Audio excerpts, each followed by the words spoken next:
What's good, everybody? Amon-Rellik the God Slayer. Back. And more V Rising.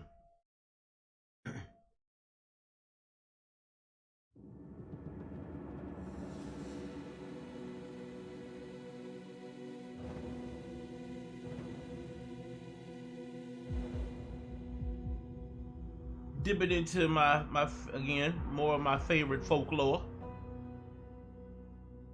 Or mythological lore, or if you would so be inclined, even some form of realistic lore of the vampire, depending on how you judge things.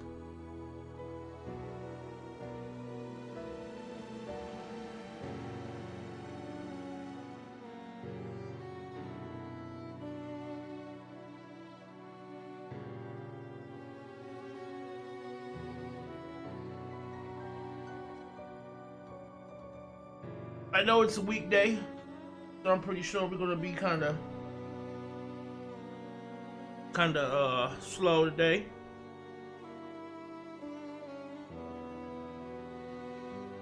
Been doing a lot of just preparation and stuff like that.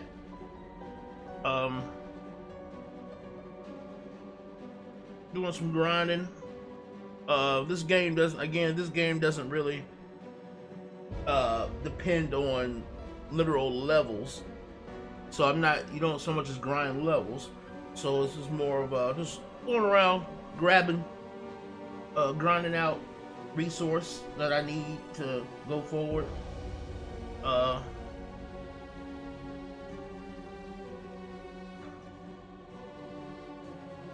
Got a lot of stuff done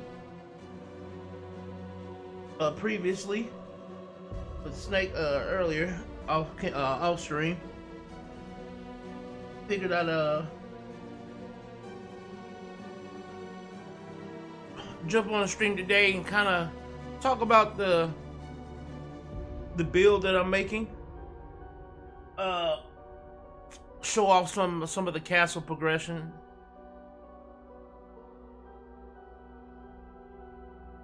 And maybe even discuss a few of my critiques on the game.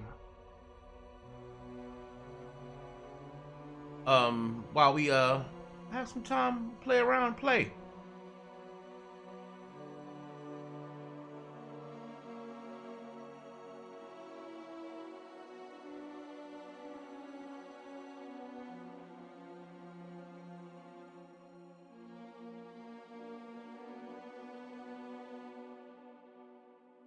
Again, we all fam here. Just kick back, relax, grab something to eat, something to drink. If you're doing some work, you know what I'm saying, just kick back in the background and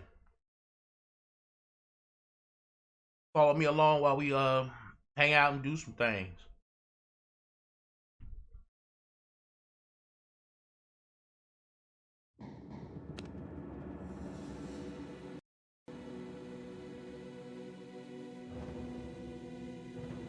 Did want to get this particular stream out well before the new update that's coming in May.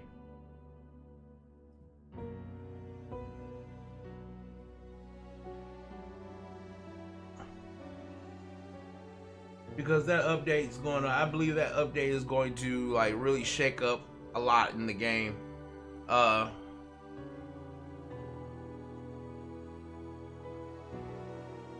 I know it's gonna be a graphical overhaul,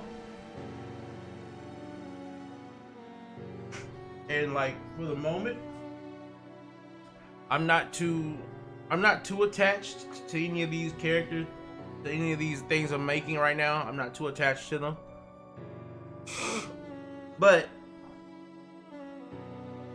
I do want to make sure that I get out some streams ahead of that May release, because I do have a particular type of build I'm looking to play with and hopefully expand on when the new jewel system and all of that comes out in May. I previously made a video about it, but I was like, it'll probably be just better for me to do it on stream, since I want to go into in-depth of what the build is. So that's what we're gonna do today. We're gonna do that and a host of other things. Well, let's jump in.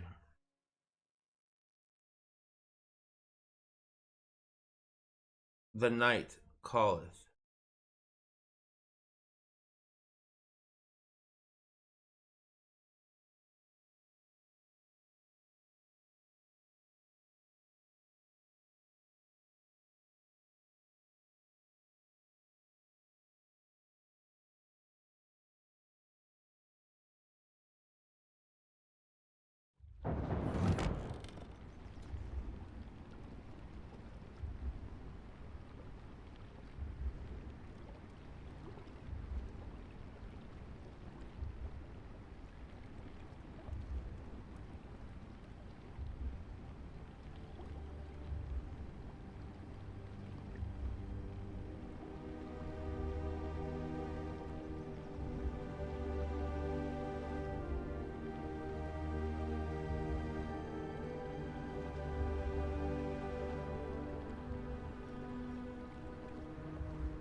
As you can see, our area of rest has become a lot more extravagant.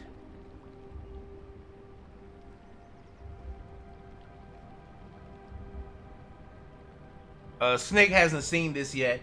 A lot of this was done while he went to bed, went to rest before work.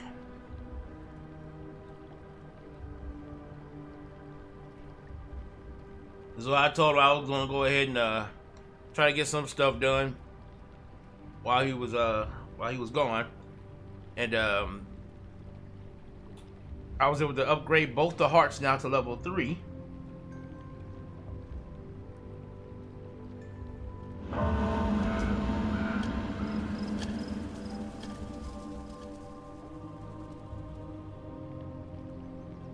And so I extended some of the first castle, because the secondary castle is where all of the all of the workshop stuff is. And so with this part of the castle, I wanted to extend out more of like the living space, I guess you could say, the overall living space.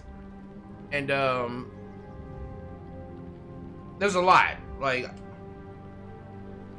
this game gives you a lot of space to work with, especially if you use both your hearts. If you use both your hearts, this game gives you a ton of space to work with.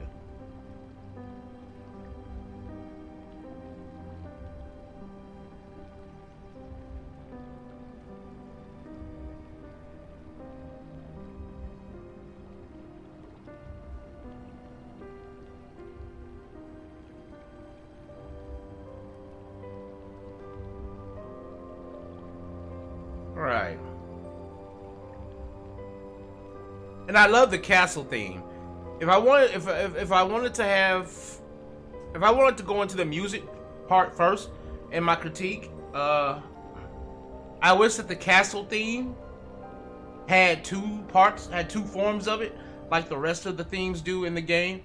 Where, like, you know how if you're going through any part of the world, the daytime theme and the nighttime theme will be different. Where the nighttime theme will essentially be a darker version of the daytime theme. And I wish they did that for the castle as well. It would, one, be a lot better to kind of break up the monotony of hearing the castle music, especially when you're like doing a lot of like, you know, resource management and inventory management. You know, you would want to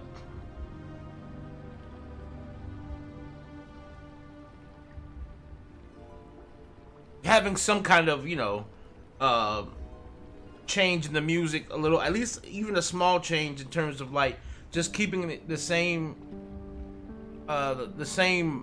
music theme, but making it like maybe darker at night, things like that, you know, would kind of like help out in terms of the ambiance. I wish we had a little bit more control over how we set up things. Like, placing items down is very grid-like. It's very grid-like. So, like, for instance, if I wanted to kind of, let's say I wanted to take this mirror and maybe set it in the corner, like, you know, diagonal, I can't do that. Because it's either going to be long ways, it's going to be horizontal or vertical. It can't be, like, diagonal in any way. So, like, it's a very grid-like system for placing decorations and stuff like that. I mean, it's fine. It works well as it is, but I would have liked to have that. Would have liked to have more of a control over how things are placed.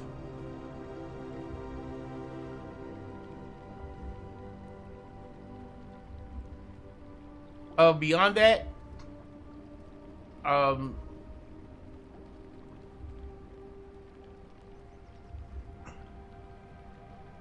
do not know how things will stack up in PvP yet, and the only reason why I haven't myself gone into PvP in this game is because I know that since this game is still in early access, I know that they have not really ironed out the PvP mechanics of the game yet, because right now I believe they're focused on just dropping content. They're just trying to drop as much content to fill the game up first, and then I think they'll go back to like refining the PvP. And I don't want my first foray into this PvP to be a bad one. One, because vampires are my favorite genre. They're my absolute favorite genre, and I do not want to ruin a vampire game for myself by jumping into systems that have not been fully fleshed out, and so I don't want to ruin that for myself in that sense. On top of that, I want to take the time to intricately know the game before I jump into PvP. That is one thing I will say, that most people who play like survivals of any kind that have a PvP side to it, a lot of people make the mistake of jumping headlong into the PvP. Not everybody, but a lot of people tend to do that. And it's like, when it comes to survival games, it's different when you play a game like a shooter, because, you know, you just have that general map and your general weaponry and things of that nature. But when it comes to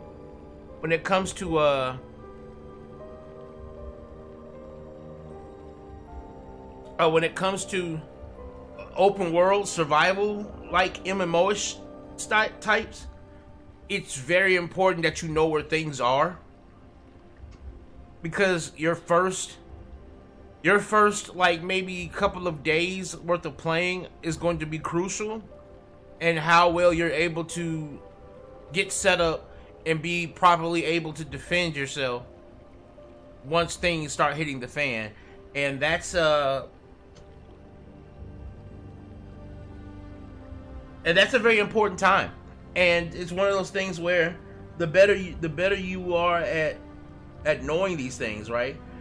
Like knowing where to get certain resources from the jump street, knowing that maybe, for instance, we can go ahead and rise from our slumber.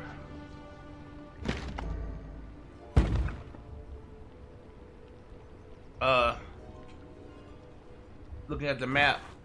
Like for instance, on the map here, you start off at either East Fairbank or West Fairbank Woods in the south, right? Well, the idea here is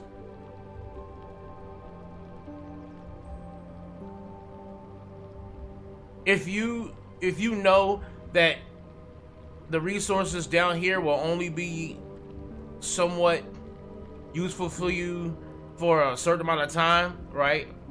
Then you might as well do your best to just survive your way into Dunley, and then somewhere in Dunley you might want to set up shop.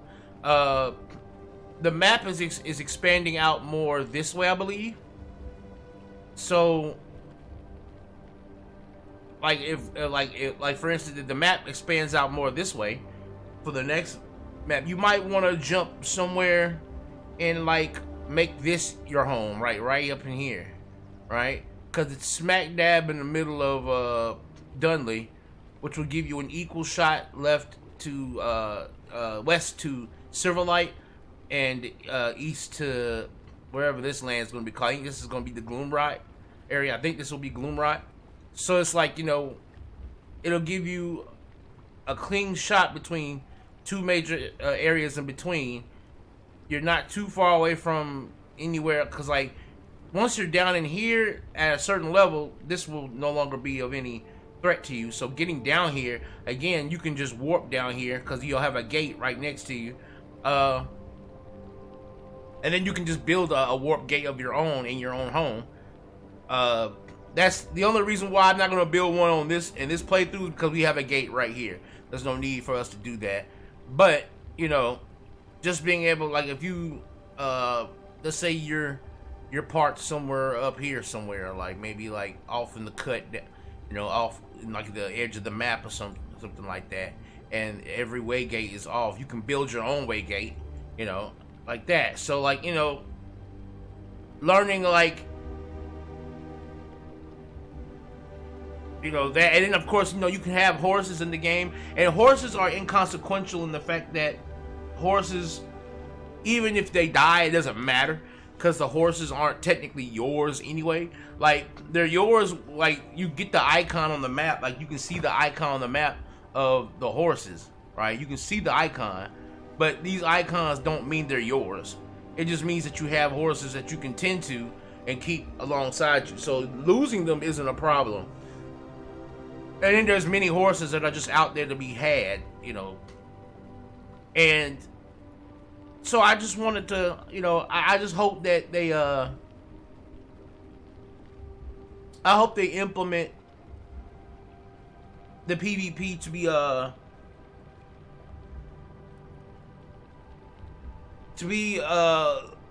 as unexploitable as possible, which can be very, very difficult for open world games, because, you know, players will break the game if you let them. You know, if you know, give a player a good amount of time and they'll break the hell out of your game. But on the PvE side of things, back to the PvE side of things that we're doing here, I have like I said, I have decorated more of the castle, more of the living space.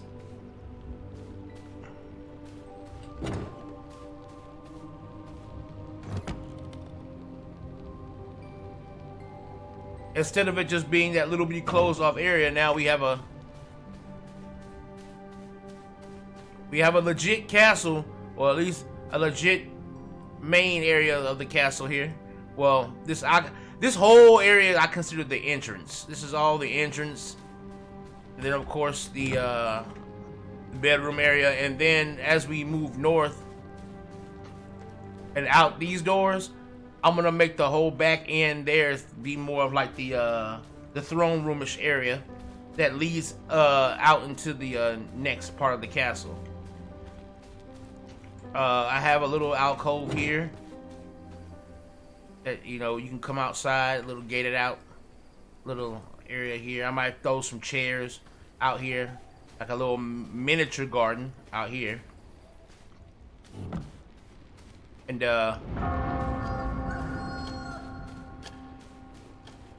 then of course leaving this area.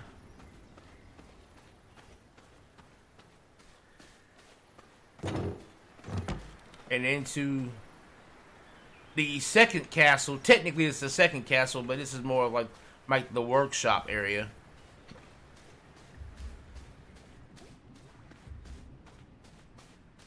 And the carpets on the ground actually give you a running speed boost.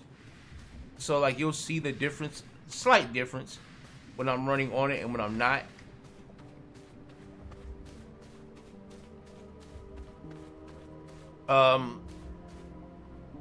When it comes to our current gear set here, I am working on the Merciless Hollow Fang stuff now. We have the gloves and the boots, but we're working on getting the chest and the leggings. I got the General's Soul Reaper.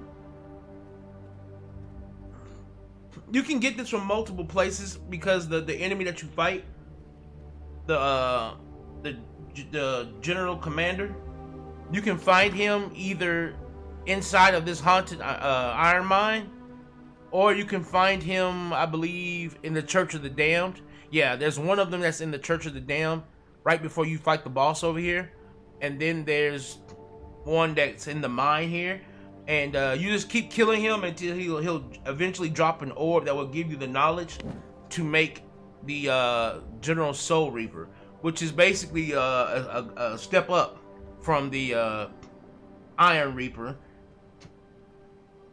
And it's important for my build because of the fact that I use the Reaper as my main weapon in my build.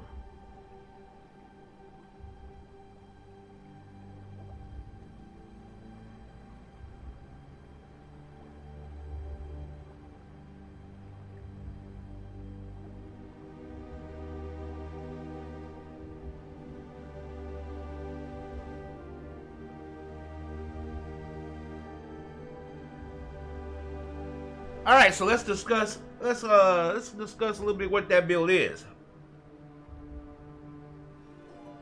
The game doesn't have a lot yet in terms of its ability to intensely build craft. I believe that the May update will add more of that with the jewel system and stuff like that, but I'm mainly going for a necromancer style play, like a necromancer. I guess you could say a necromancer / burst DPS. Mainly because of course the attacks of the Soul Reaper being very good. The attacks of the Reaper, if we actually take a look at the attacks themselves, the tendon swing is really good for getting you some crowd control, especially with that 2-second snare. The 2 seconds might not seem like a lot, but it is when you look at the pace of the fights in this game. Like it can be the difference between getting off that extra dodge or getting off that extra any kind of like damage mitigation or maybe even healing. Using this has saved my ass at times when Snake uses one of his healing abilities on me. This has saved my ass from taking extra damage in the middle of that. And of course the actual DPS move of the fight of the build is the Howling Reaper of throwing that out.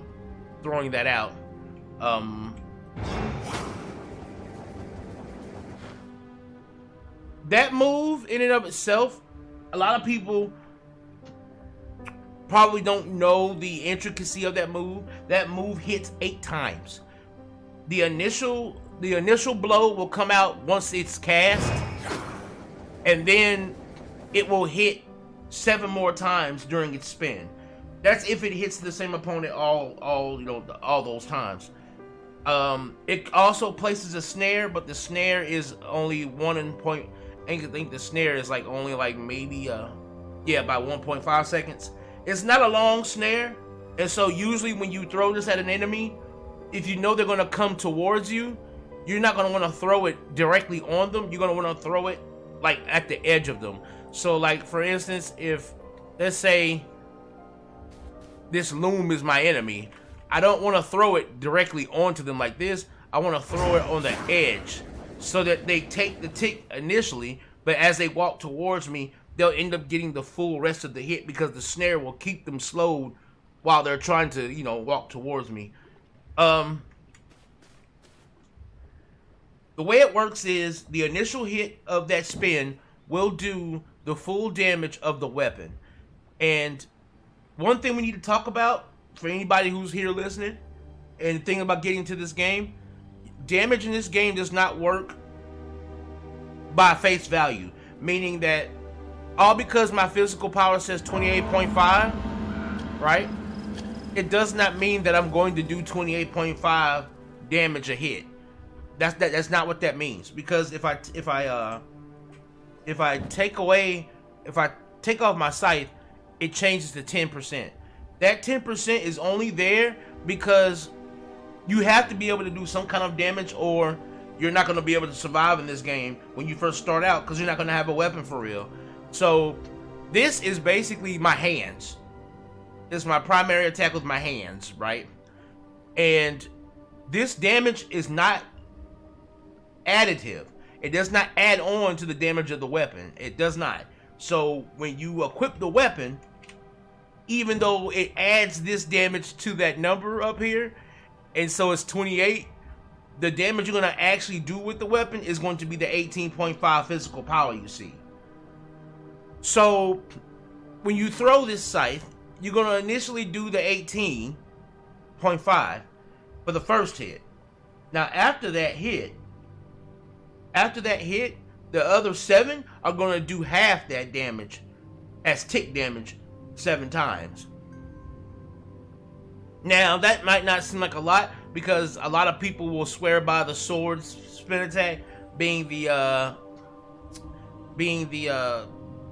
highest DPS per second in the game. And while that is true, the reason why we stick with this, I stick with this, other than of course I like the Reaper as a weapon anyway, it is also because of the fact that the blood I'm going to be using for this build is the rogue blood, which is going to vastly make my your crit chance, because as you can see, your crit chance in this game starts off very, very low.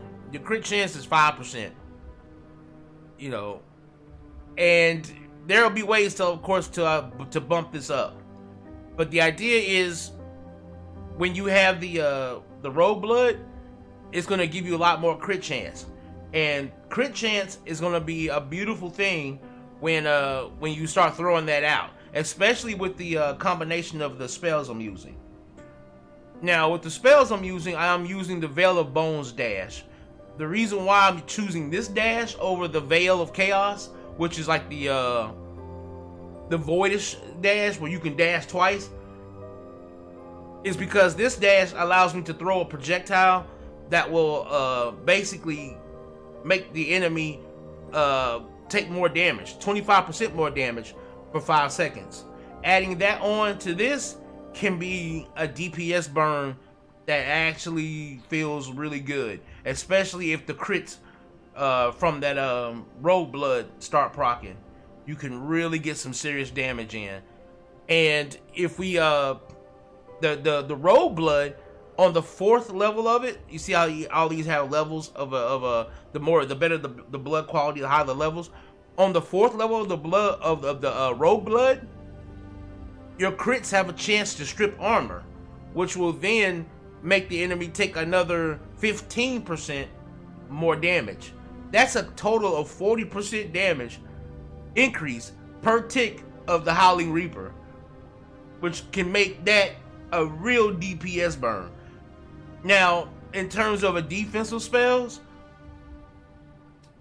I technically have 2. Spectral Wolf and where is it? And Spectral Assassin.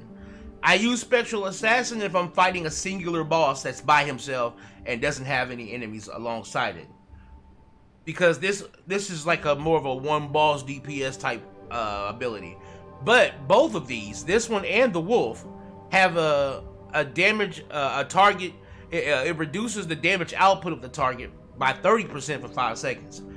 This is great because there's not a lot of damage resistance in the game. There's not many like physical resistance buffs you can get. There's very few ways you can up your own defense overall in the game. So I consider this basically a defense buff, because if I can take down the enemy's ability to hurt me, then I'm literally by proxy, raising my own defense. And this move can be done every 8 seconds, and this one bounces from target to target, and it also snares as well. But the snare is fading; it's rather short, but it can bounce up to 3 people. The initial hit will do 125% magic damage, which is basically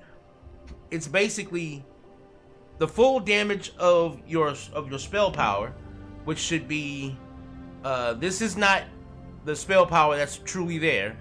It's this right here, 18.5. It'll do the 18.5 plus 25% of that 18.5.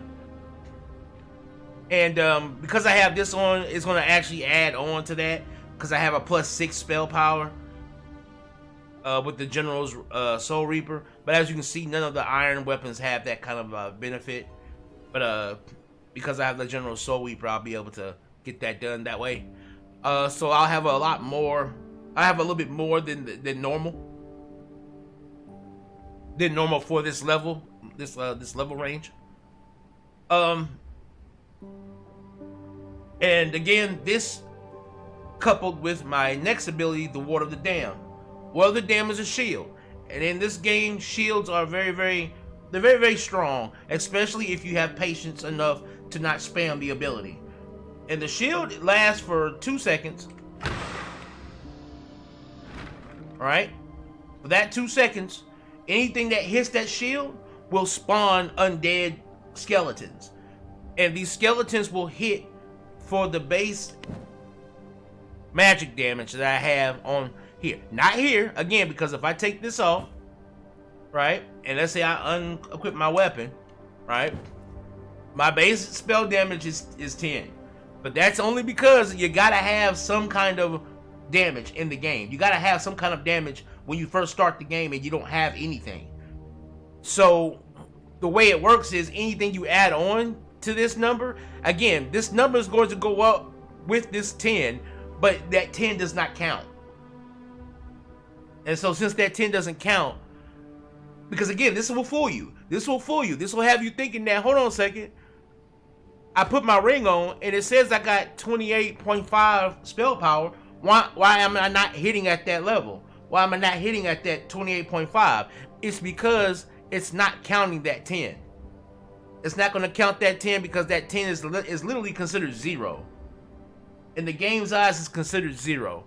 And that goes for your physical power as well. It's only going to count the power that comes from your items, like your weapons and your necklaces. It's only counting that power. So, when you have Ward of the Damned, right? A lot of people probably wonder, well, how do I make my little skeleton guys hit harder? It's linked to your spell power. Now, the way it works is, even though their hits are physical hits, the strength of those hits are going to be based on the spell power. So, like at 18, my skeletons will swing and hit people for 18 damage. Now with the 18, and I get the 6 from my my Soul Reaper, right? Now the thing about it is you need to have it equipped, not just in your hotbar or anything like that. You have to actually equip it, because if you notice, it says 28. That number is not going to change until I equip. Now it's 34. Now what they're going to hit for now is going to be, with that equip, they're going to hit for 18, basically 24 now.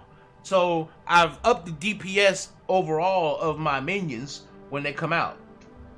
So that's kind of like how you want to You know, you can kind of adjust it. Now, the reason why I use these minions is because even though they're not true kind of necromancy, but like, you know, they die off after a short period of time. They don't hit like trucks, but then again, neither do you. In all honesty, neither do you hit like a truck. Like, again, for the physical power, I'm hitting for 18, rounded up, maybe 19 or 20 if the enemy's lower level than me. And then you can probably cut that down to about 17, 16 if the enemy's higher level than me. So your skeletons do decent damage.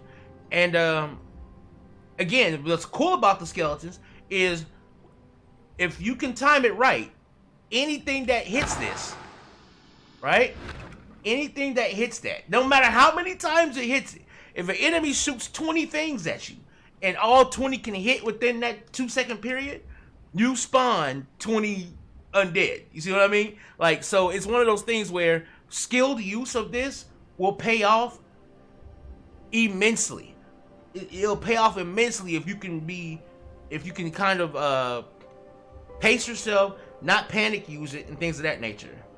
I tend to use this to drop the enemy's damage output, basically raising my defense, and then use this immediately afterward because I know they're going to try to like do a long range attack on me or something like that.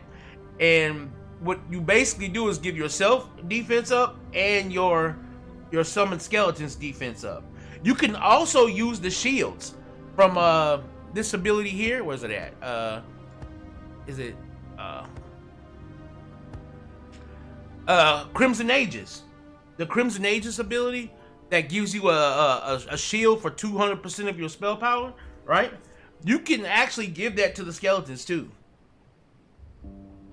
You can give that to the skeletons. You can heal the skeletons as well, although healing them is kind of a I mean, it can work in niche situations, but the skeletons just don't live long enough to justify healing them.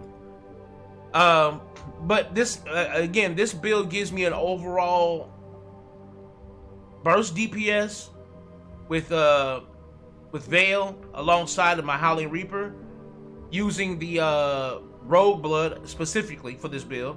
It gives me some defensive ability with a shield, and then being able to drop the damage output of my enemies. And again, because there's very little ways to raise your own defense in this game, because your armor don't really do it. I mean, technically it does because of this number. If your number is higher than the enemies, they'll do less damage to you. But that's the only real physical resist you're gonna have, is just gear level comparison. But if you want anything outside of that, you're gonna have to go with something like this that drops the enemy's damage output, and by proxy making you more defensive. And then of course having the summons is great because they act as distractors. So if I need to get out of the battle for a minute to kind of reposition myself, these summoned skeletons will distract the enemy just long enough for me to be able to reposition. Now that I've gone over my my little build there, and again, this isn't like the best build or anything like that. I'm not trying to say that this is the best build in the game, but this is the build that has like I've had the most fun playing with, and it's allowed me to solo some bosses that I couldn't solo using other types of stuff. I know everybody swears by the Chaos Volley attack, and it is the best single spell in the game in terms of DPS. But again, it's one of those things where if you're trying to follow the meta, okay, but you know, if you want to have your own interesting way to play, like this build is like a build that I myself put together. I didn't watch a streamer, you know, look forward or anything like that. I just said, you know what, let me you know, or I didn't watch like a YouTuber do it or anything like that. I was like, let me look at these abilities and see if I can combine some things that might be a little cool. And I was like, well, I can actually protect my summons by making the enemy hit less. Not only that, but I can actually allow my summons to hit harder by shooting this out, and this bounces up to 3 enemies as well as this, so I can drop their defense and I can drop their attack power, you know, which makes my summons more tanky and more damaging, me more tanky and more damaging. I was like, yeah, this seems like a decent little thing here. Now the ultimate I'm using is Spectral Guardian, simply because I don't have any other one that's kind of like, this thing is ridiculous. Like, this thing is fucking good. Like, the amount of shielding it puts on you is ridiculous. And it pumps the shield. It's a shield that pulsates for 7 seconds. Like, it's crazy. Alright. We're gonna go out and do some scroll farming so I can get some more knowledge. I need some more knowledge. I need some more Ty Lopez. And we'll put the build to use, so you can kind of see the build in action while we're out there farming.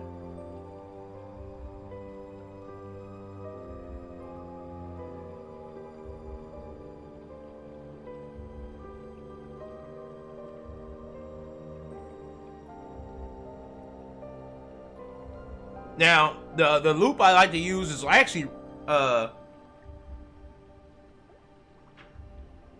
one of the reasons why I chose this location to live in.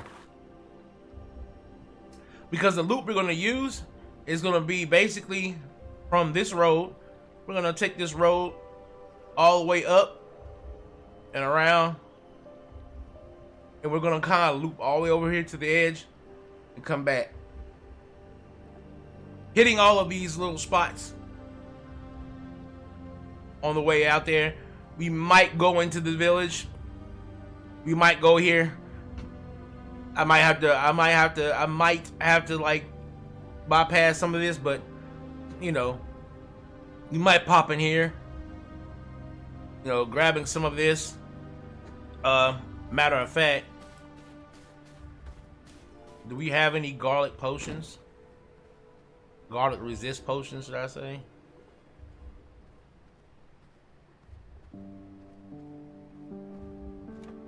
Let's see if we can craft one, or some of them.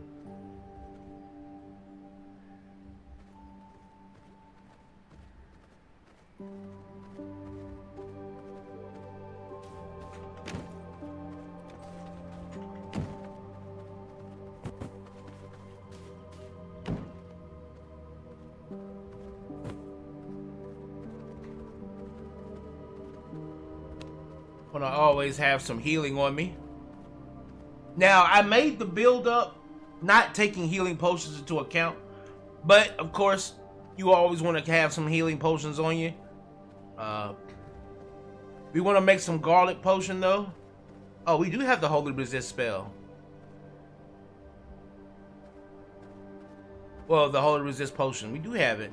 We actually might be able to fight that boss soon, but we want to get some sunflower and Hell's Carrion, because garlic can be a ugly thing to deal with in this game, as it drops your defense and your attack. So we need sunflower and we need Hell's Carrion. All right, let's make us some garlic resistance potions for this run. Oop, I went to the wrong area. Oh yeah, if you want to see what my vampire looks like a little bit, got my black man vampire. You know what I'm saying? Got my prestigious look going on right now. All right.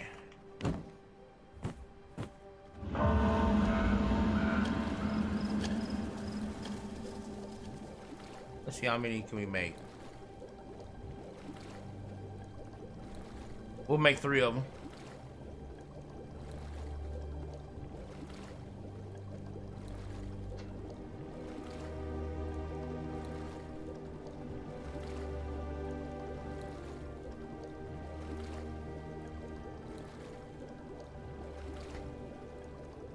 And basically what I like to do is I like to do that. I like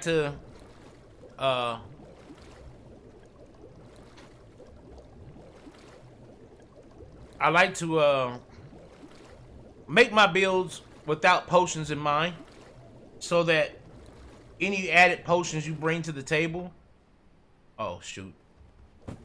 any potions that you bring to the table will basically just further impact your ability to survive and things of that nature on top of the build itself. So I always make the build without potions in mind.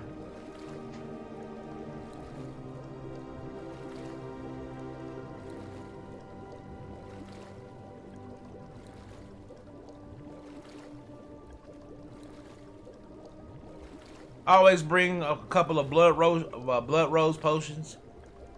You know, that's healing in combat. Basically, you're gonna want to make sure you have that. We're almost ready.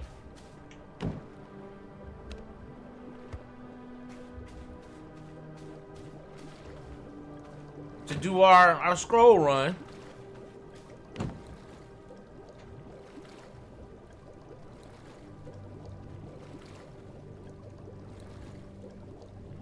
Got one more potion to build and we'll be ready.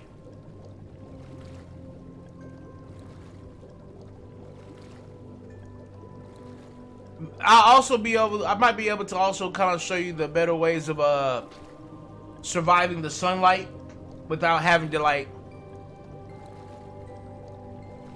so that the sunlight doesn't straight up, like, some people will say you plan around the nighttime, which you can, but I'll also kind of show you ways to survive during the daytime and still be out doing what you need to do. Alright, let's go out there and let's have some fun.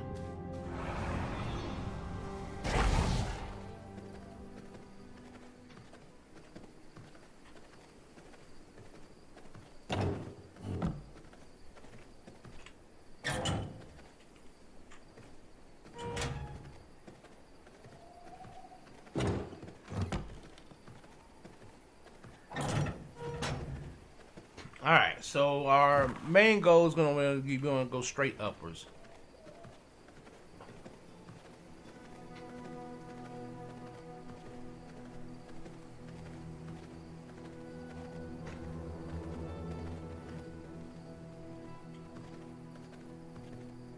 We're immediately going to be hit by garlic. So, let's go ahead and pop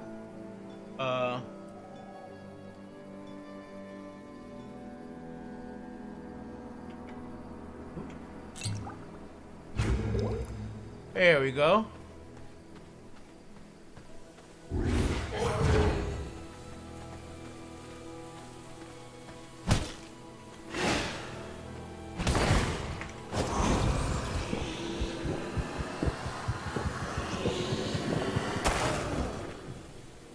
Alright, your blood's gonna have to work right now. For the time being. Until I find better blood.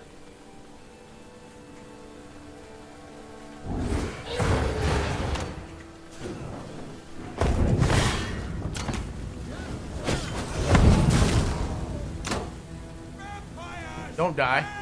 Please don't die. Please don't die.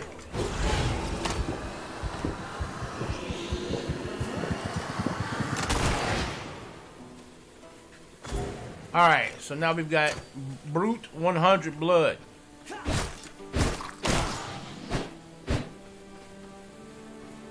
Now, we'll take a moment to actually show you what that blood does. At full 100%, I get a primary life leech when I do my primary regular attack. This attack right here. So I get 12.5% life leech. Well, actually, I get a 42% health life leech because that final one, that number 5 buff, boosts all of my other effects by 30. I get a gear level gain, and my normal attack speed is faster.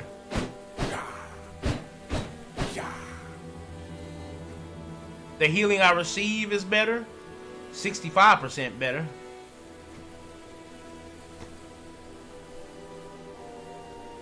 And I heal for 4%, or 34% now, I think.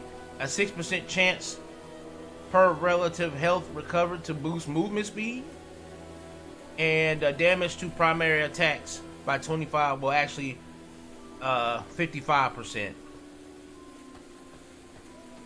And that's primary attack again is your normal swing, not your special ability. So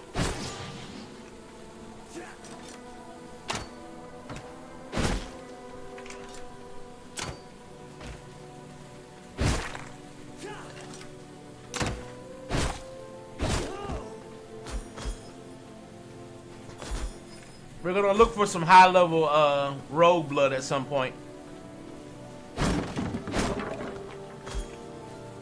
That's first library flooring. We already have library floors.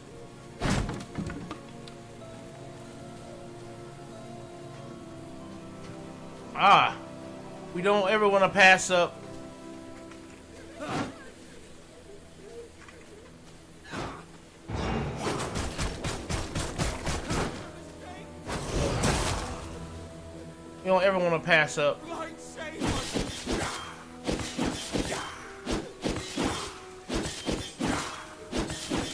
cotton. Need cotton.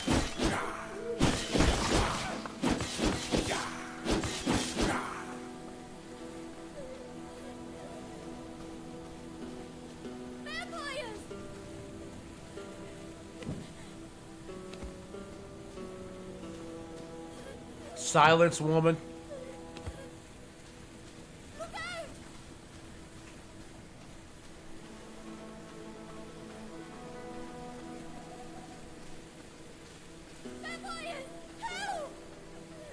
And again, horse is right there. You can just grab a horse if you need one.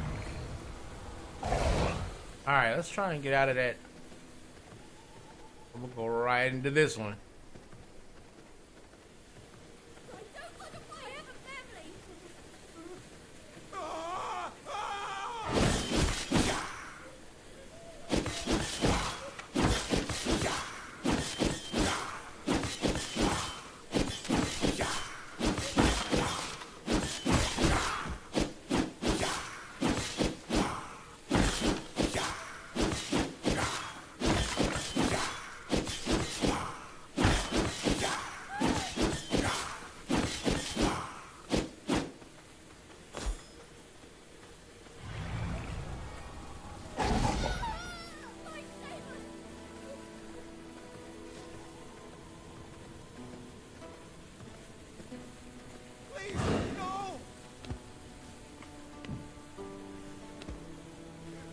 Always very good to run up in these houses.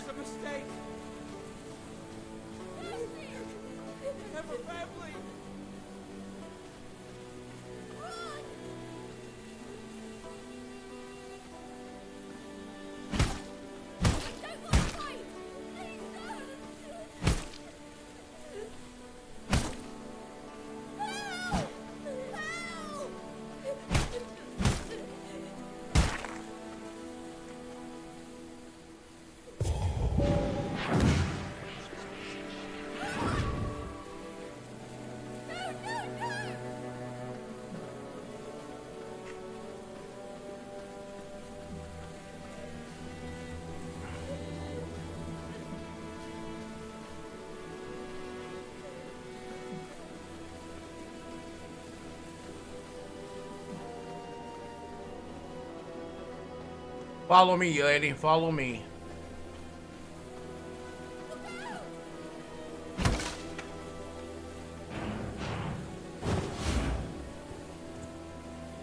Alright, you always wanted to use a horse because horses will get you back to your castle faster. And the only reason why I'm going back to my castle right now is because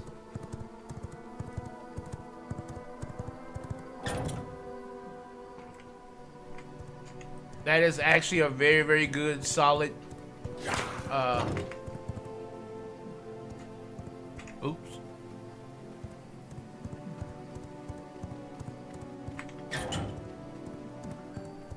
That 90% work buff is very solid. And,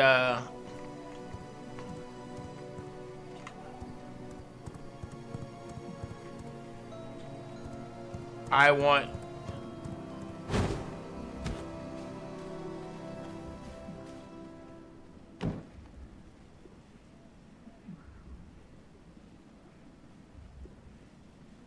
Ah.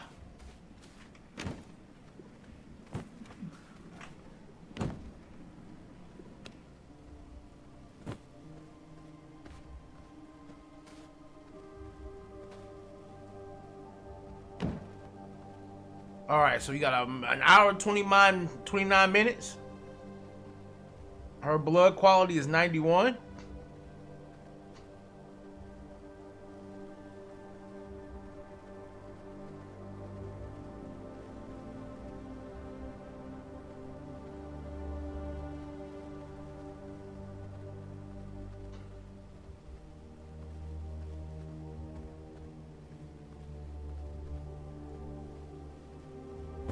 Beautiful. Alright. It's not often that you come across, well, at least not for me, high level blood like that. And I wanted to make sure we, wanted to make sure I had that nice and ready. Alright, so now that we've done that, and that dominate mechanic is going to be something you're going to use a lot once you start trying to build out your workforce, because they'll be able to gather for you. Alright, so we actually want to get out of this area and go up north. We don't want to be stuck in this area. Just gonna keep to the shadows. Bust this left. There we go. So now at the very least, we're no longer in the exposure area of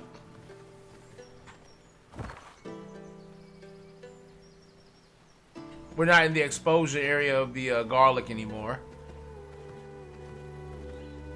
All right. Now we can start playing around.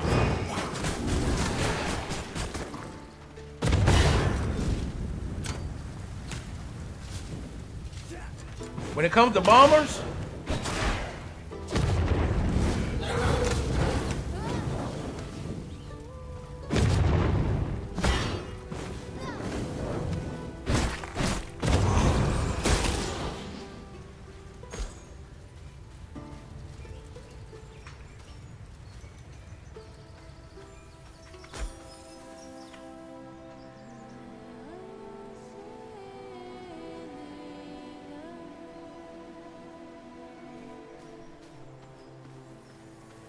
all right, what do we got?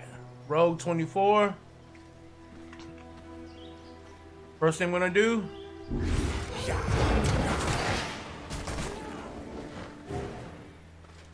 now bring our boys out. See, they hit for 20 now.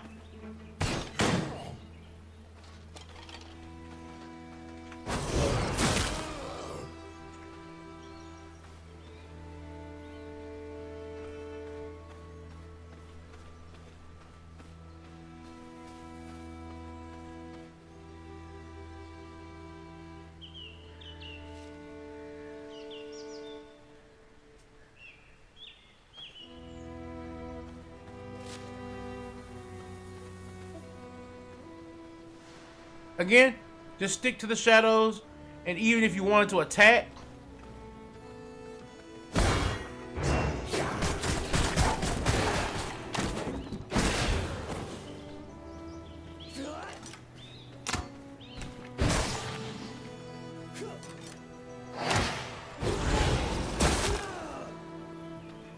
just make sure that whenever you do attack, that the area you're dodging to is always to a shadow.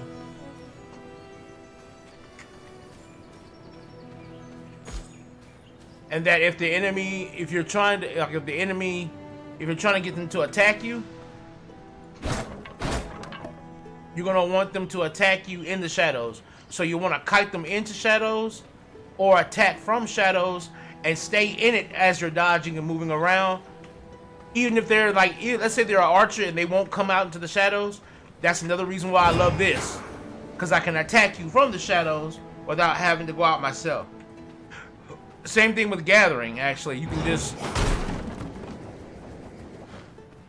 And then you can just go over there, grab it real quick. Also remember that shadows move as the sun moves.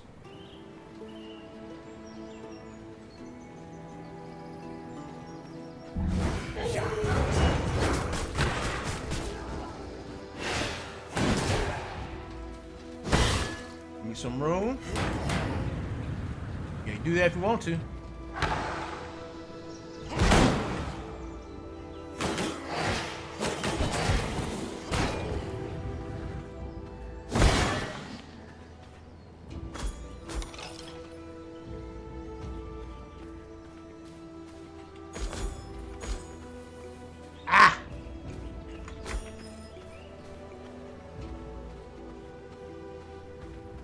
Nighttime's coming, so we're good. We'll be alright.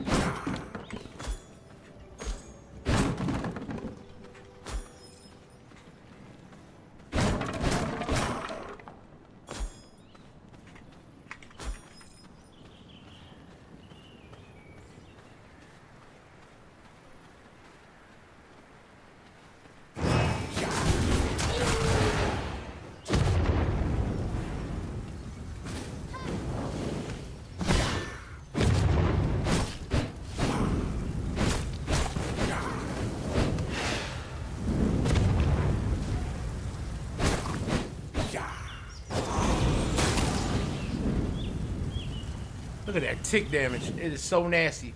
Like, fire in this game is so nasty. Let me pop a...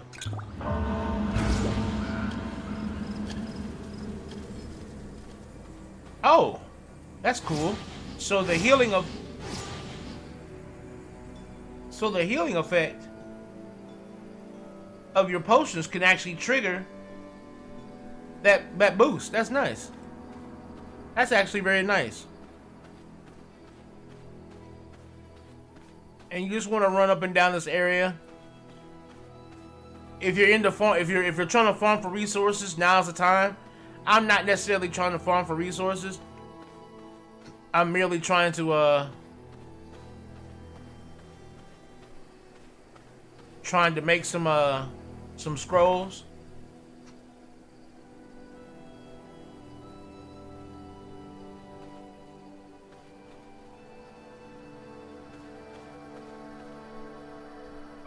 Let's see where we want to go.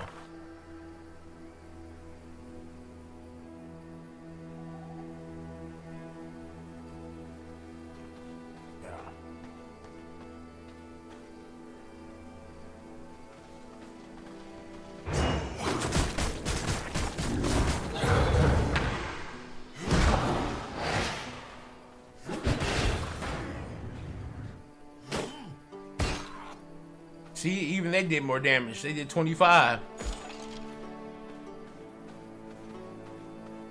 You don't want to go in there because those right there will give you holy damage, radiation, basically. Yeah. So we don't want to go in there right now. We don't have the post. We have the potion, but we haven't made it yet. And there's a boss in there anyway. Need the blood roses. Yes, I do. That's what allows us to make our regular health potions.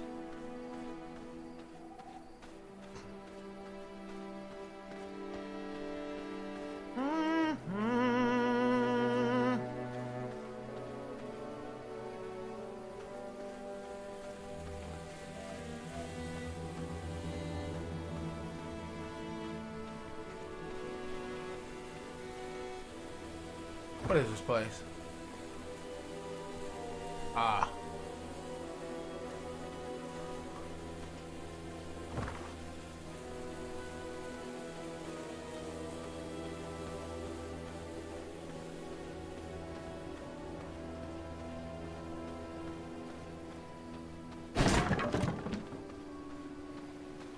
Is there anyone here?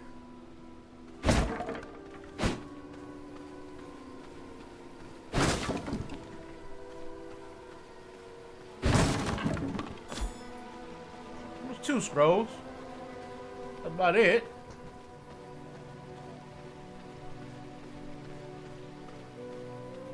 I'm also looking to kill the enemies that linger about.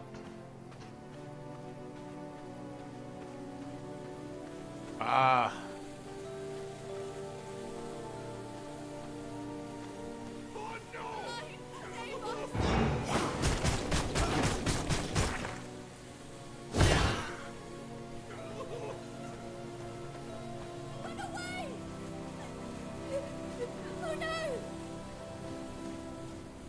Okay, we don't necessarily want to kill anybody.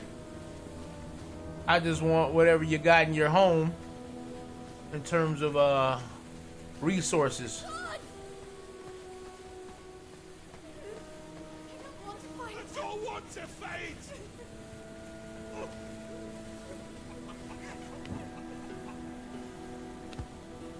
I don't want to fight! I don't have any money.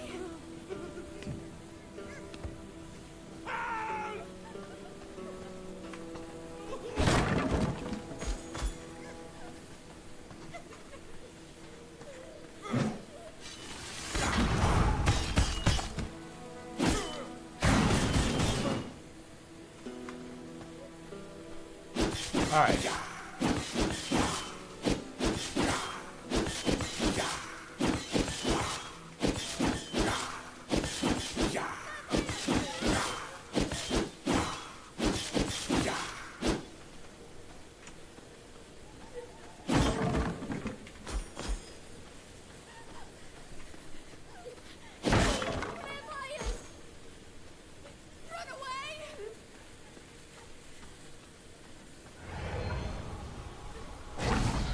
I gotta get out of here, boy. Horse track.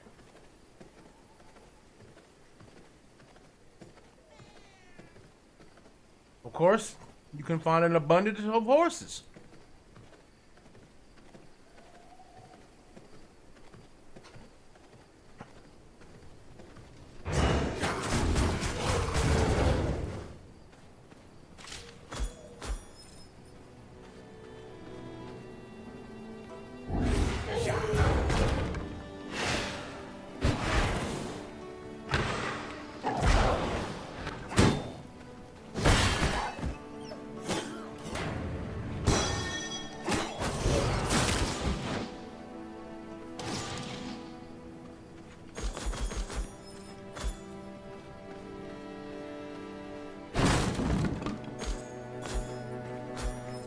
All right.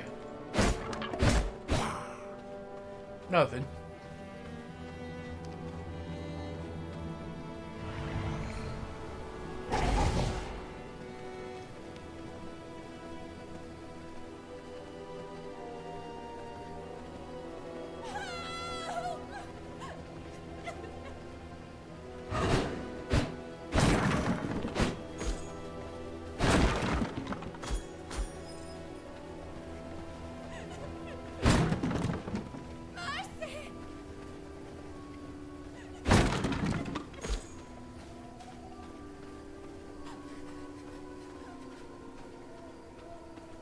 All right.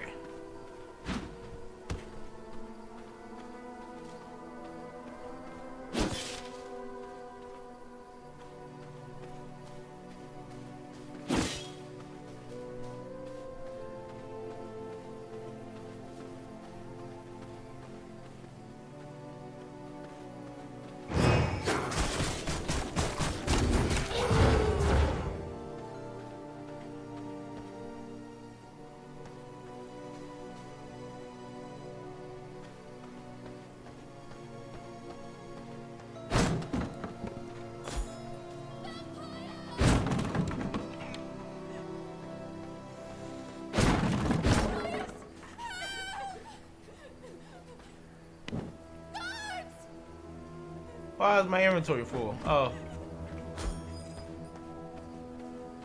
I don't want to fight. I know you don't. And, I'm not here to actually kill you, lady. Go away! I don't have any money.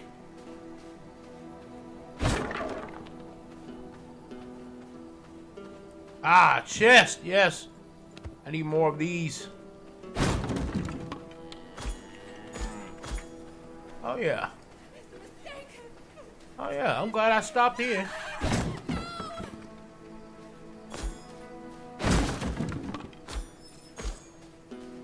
I'm glad I stopped over here, boy. Oh, yeah. Y'all weren't a little bad haul here.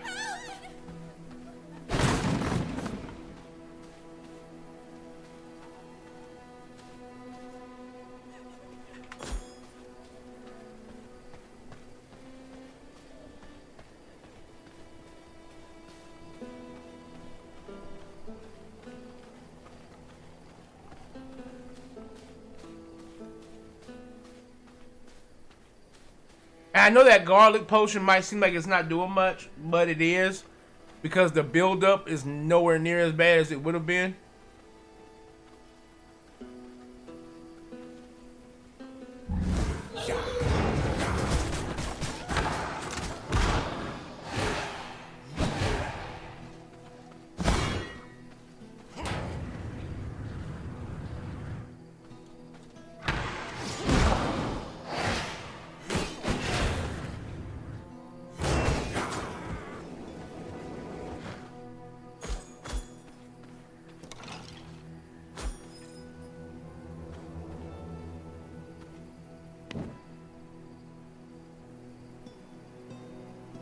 I don't necessarily need this.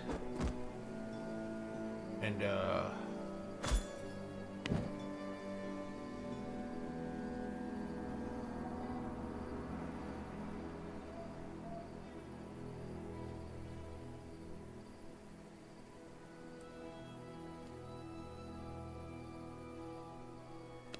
nor that.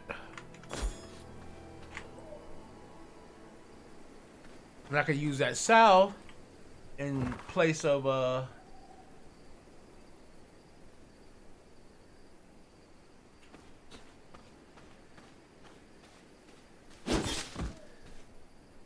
no.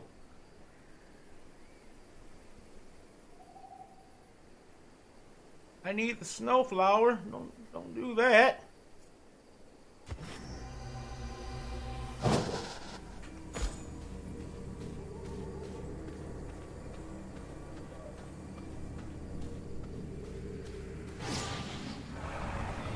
All right.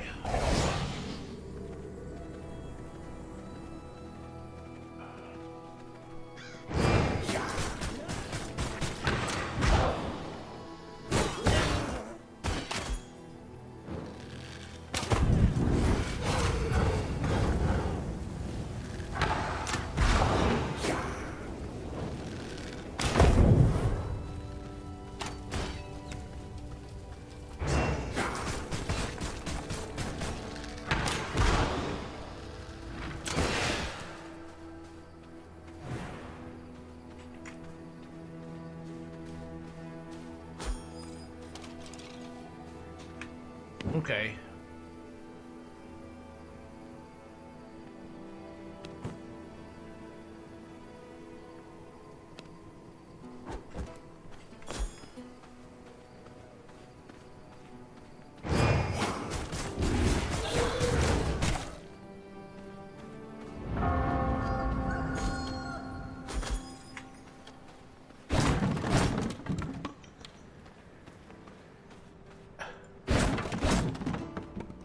And now what I usually do, if I get caught out in the sunlight too, is I'll hide in one of these places, but there's an area I want to go to.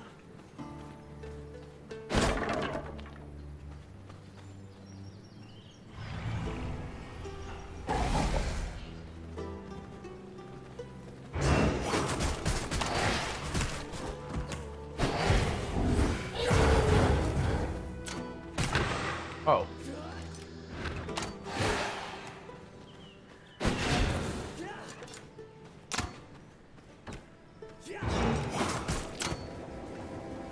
Oh, I forgot it does that.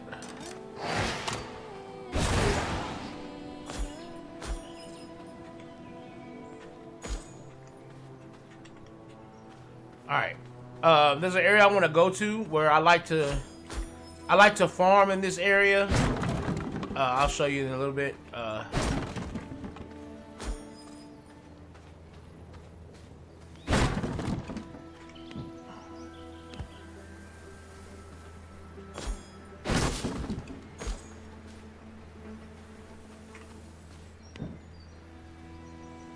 What is that?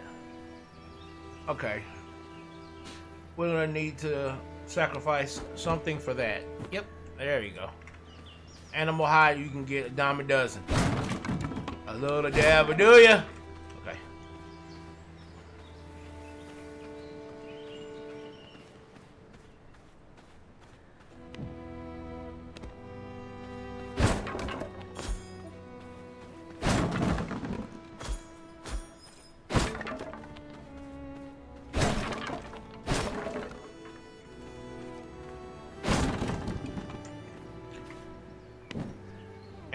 Ain't that a little bitch?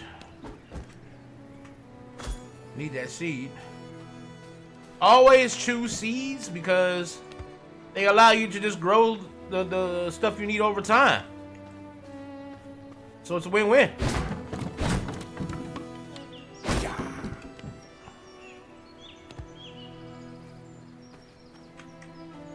All right.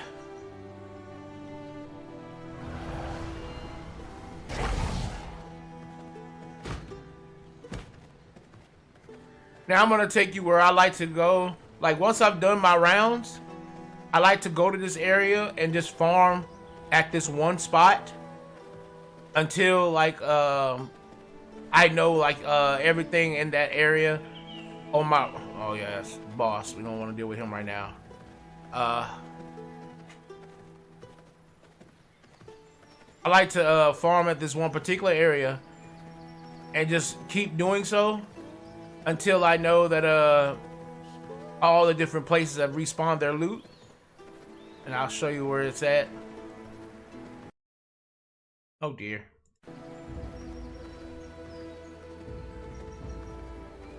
And you can kind of do it.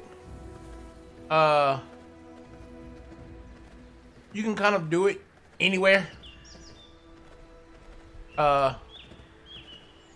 In your run, like let's say if you want to do it like I'm doing now at the end of my run, if you did the run the other way, I would say you probably want to do the run other way. So instead of starting over here and then going around, you might want to start here.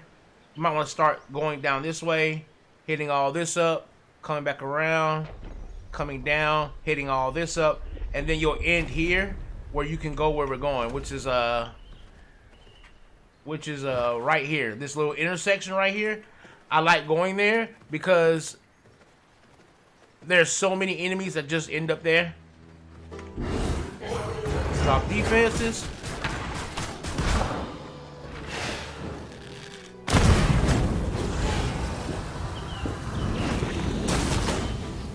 Oh, I still take damage while I'm in there. Okay. Okay. Not a problem. Not a problem.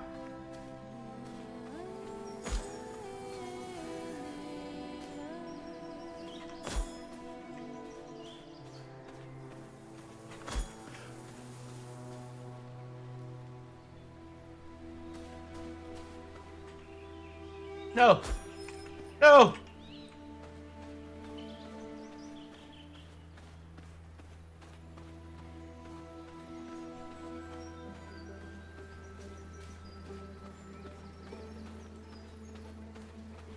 Right here.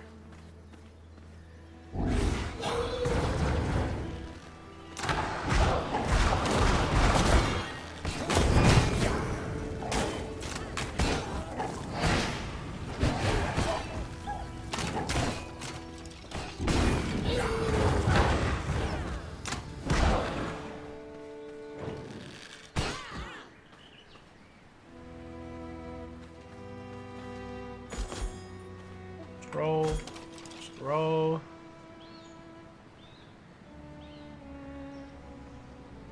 The dead.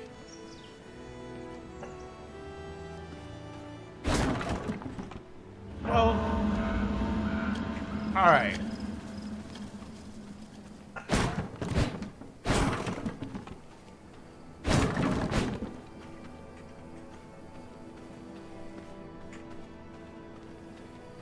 And I like to just hang right out here in this little enclave area.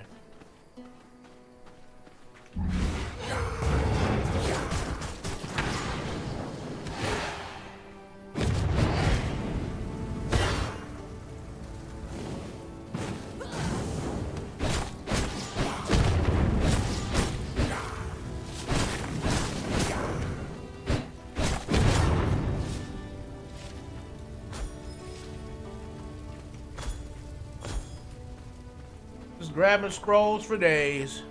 And you see how they just keep coming?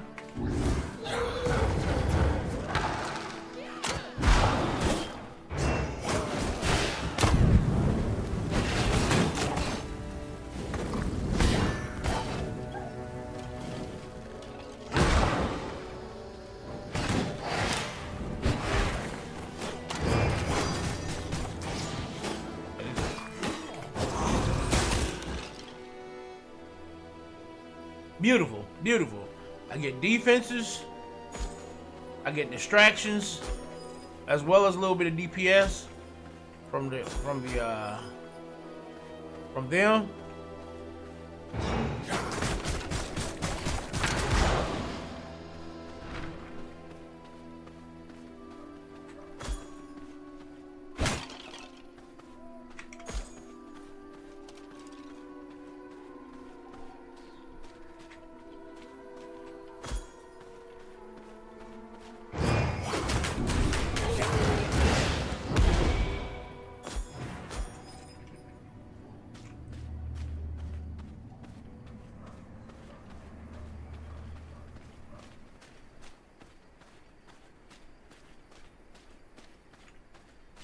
Usually a chest right there.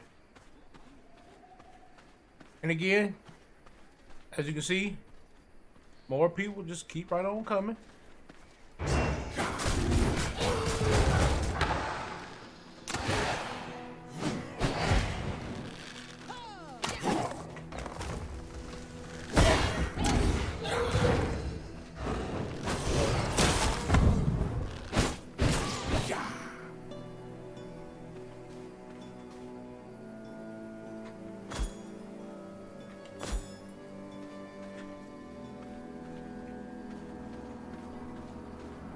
Oh, we got a boss.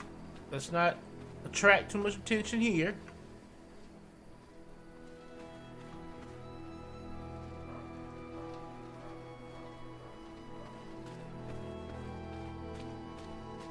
As that is not our goal.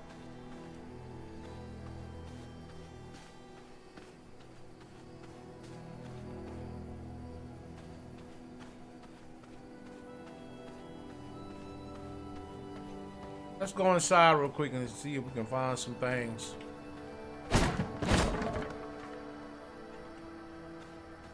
Oh, chest.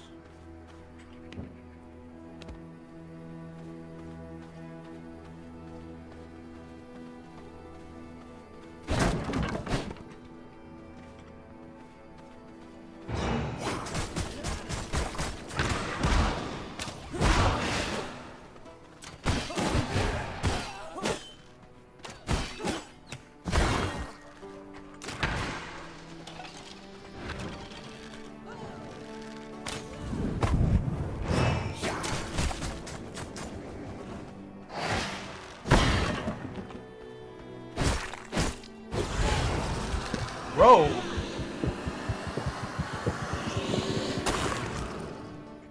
All right, now we've got the blood that we actually use for this build.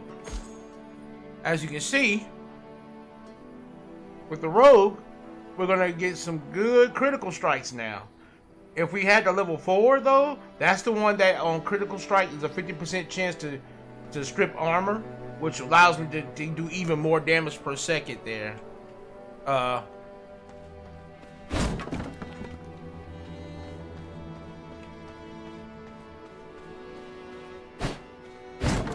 My overall movement speed is also highly upped as well. That chest did not provide.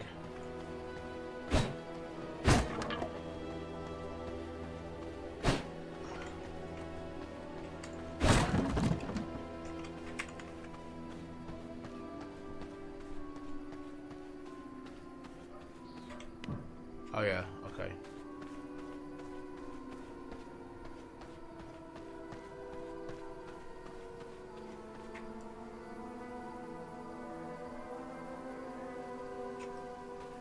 Now, what I like to do is I like to start off, dash forward, throw that out.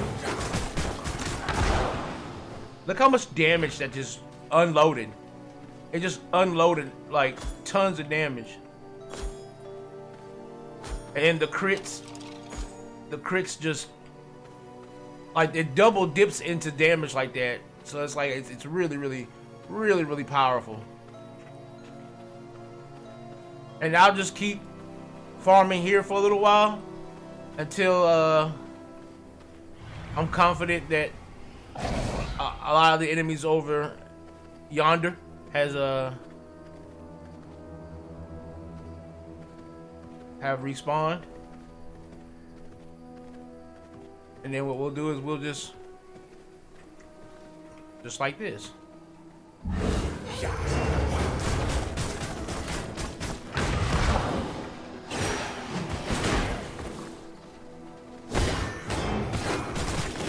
Look how much damage it just ticks off. See how strong that is? And mind you, these are moving enemies, so... Oh yeah, I cannot pass up those scrolls. That is the main resource that I'm here for, is the scrolls. So like, I don't even think... Oh yeah, there is cotton to be had, but I can do it. I don't want to detour too bad, but we'll do it. We'll do it, just for this last bit of cotton here.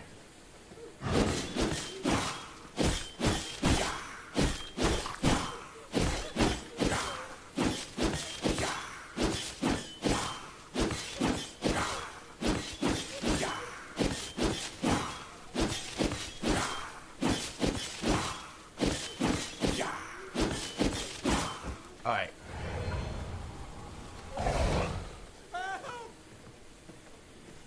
To move quickly. I don't want to fight.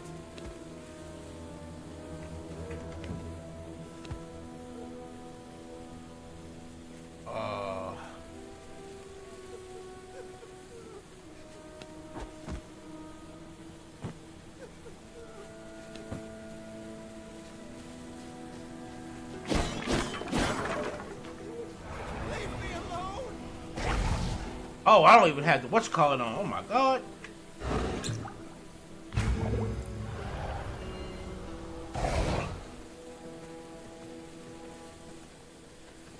Alright.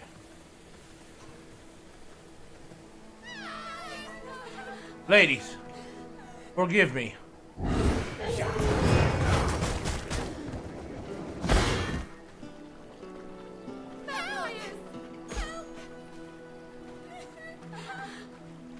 Forgive I'll me. get their heads with a lot. Advance.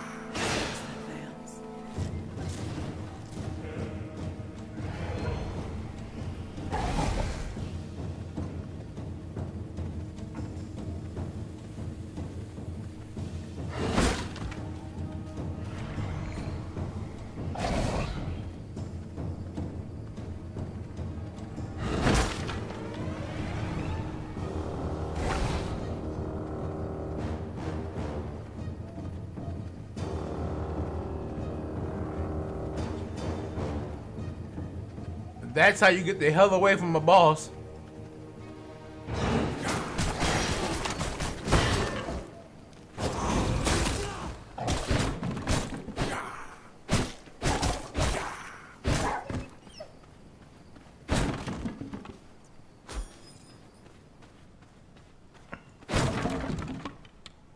The hell is this? Oh. Cause yeah. That's a level 62 boss, and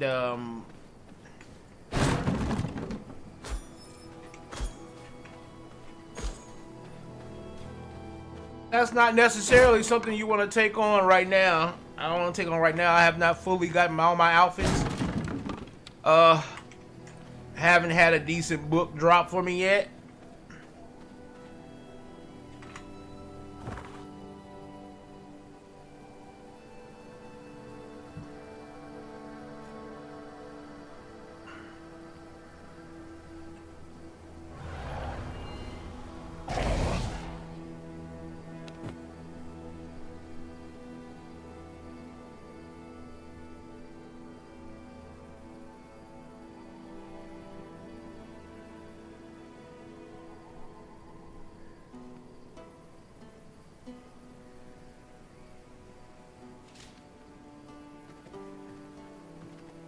All right.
Ooh, okay.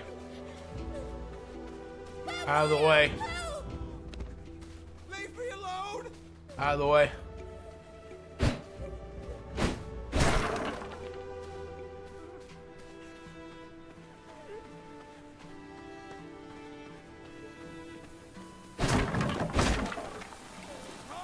Light, save us!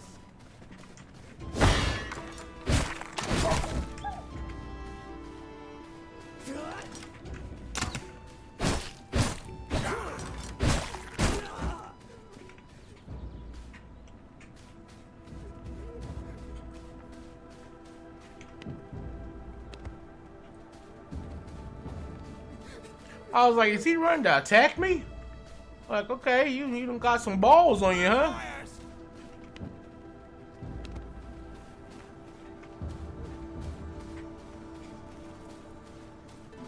Vampire! Run away!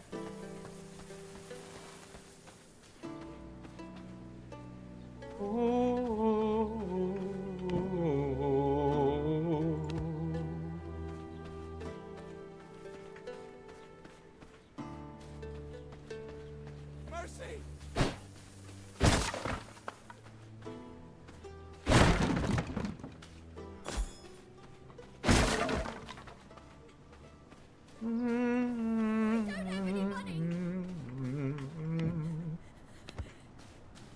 Scroll, scroll, scroll, baby.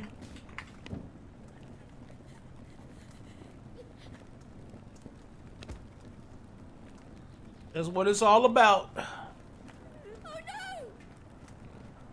no! I guess this will keep me from having to have another fishing pole, so I guess I better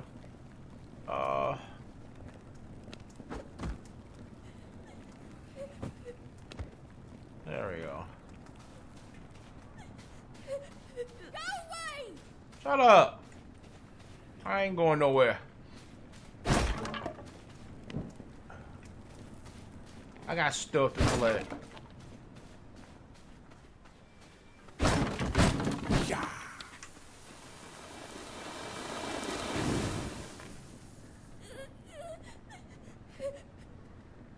Let me just stay in your house real quick. You got a nice cozy place, and I'm not trying to burn alive.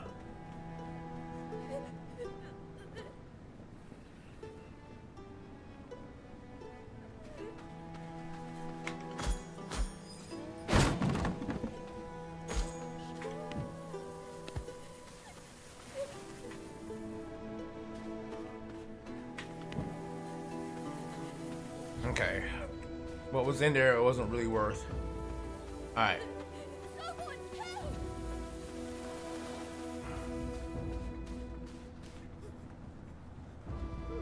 Yes, cower in fear before me. Money? I shall feed upon the blood of thine children. Oh, What? sorry. Sorry. Sorry. Sorry. I didn't mean to say all that. That was a little obtuse of me. Leave me alone!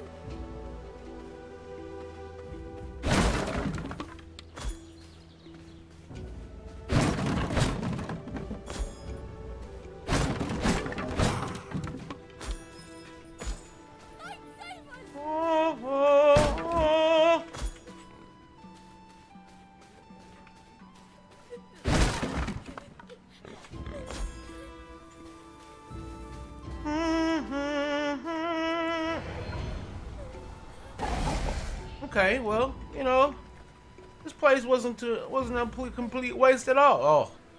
Oh. Ow! I don't want no problems.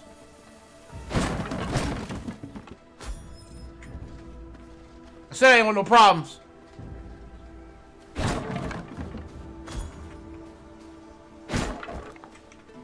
At least not now. At least I didn't win it there. I want it now though.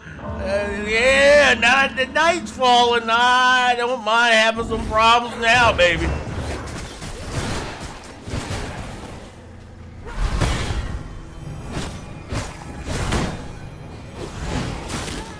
Ain't no healing for y'all.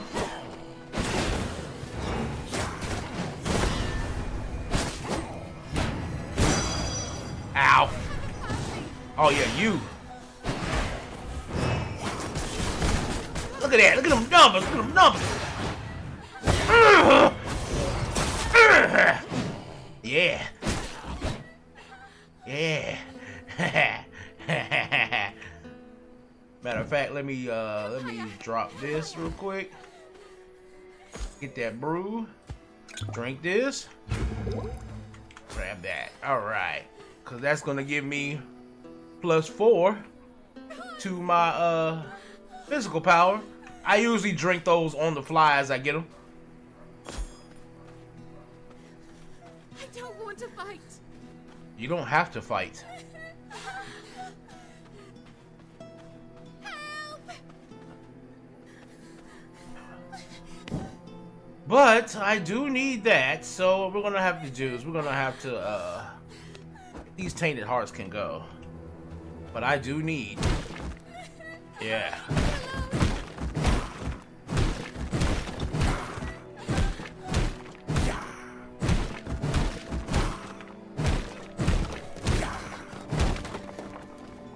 But I do need the quartz. I do need the quartz. Glass is a necessary. Move, woman.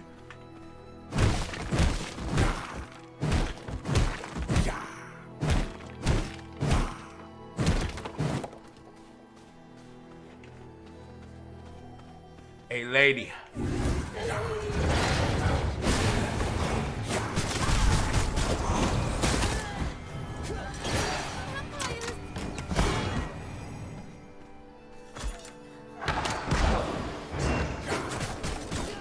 Murdered. Just murdered. Murdered.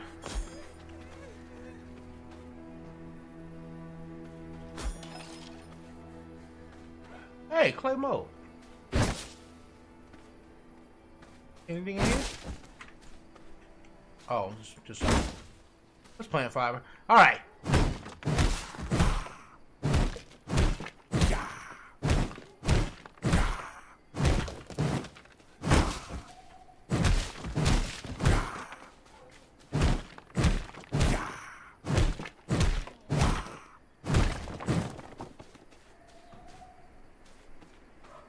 Stay back. I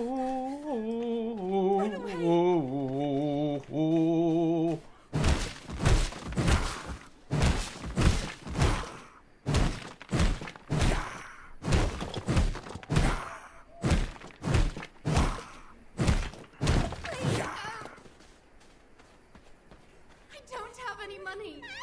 Don't need any money.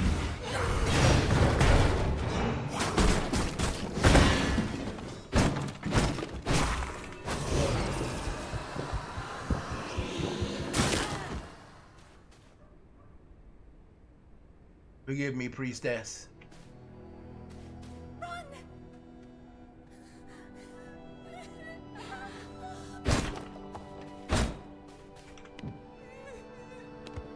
But I am here for your belongings.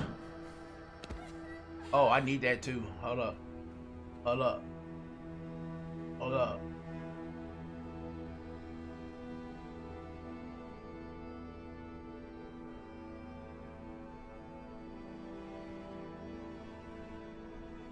I can get rid of that fishbowl. I need that though. I need that.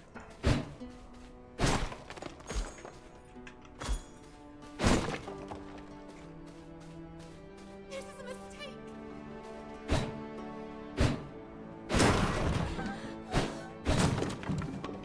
None of this worship. None of this worship of the holy light. None of it. Run. Yes, run. Run. Run. Yes. Flee. Flee from the encroaching darkness.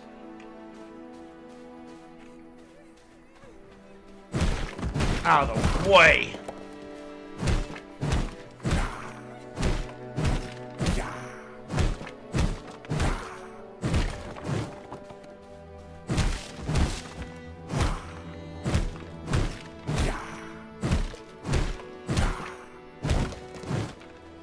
You need quartz to make glass. So I'm pumped. So I'm very unwilling to let quartz go because of that reason. Now, if I remember correctly, there's more of that stuff up there. Vampire. Yes. Yes. Yes. Yes, flee before my unbending might. Okay, no, there's nothing right there. Okay. God. Flee before my untamed darkness.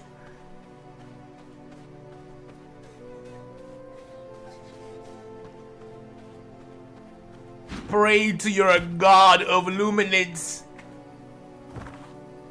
but he shall not answer.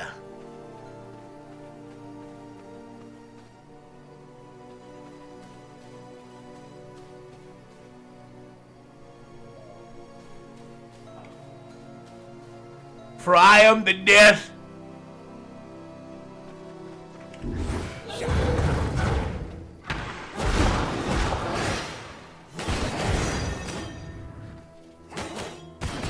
Slay him, my children.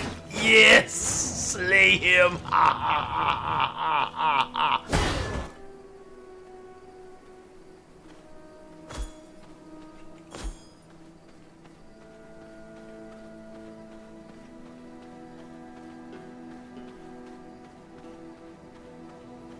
All right, we can head back around to the to our starting point back home, and we'll be able to see what our loot looks like after this whole little circular grind here.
Alright, yep.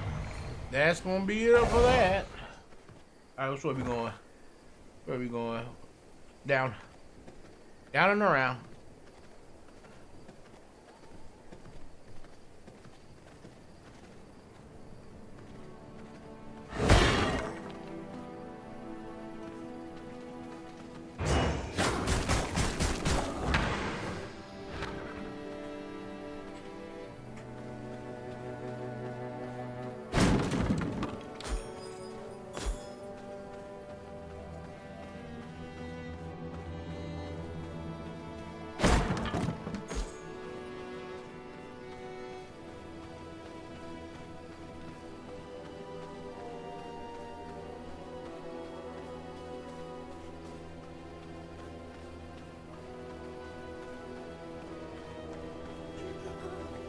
No, no, no! Yes, yes, yes.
Oh no! Oh no! Oh no! Oh no!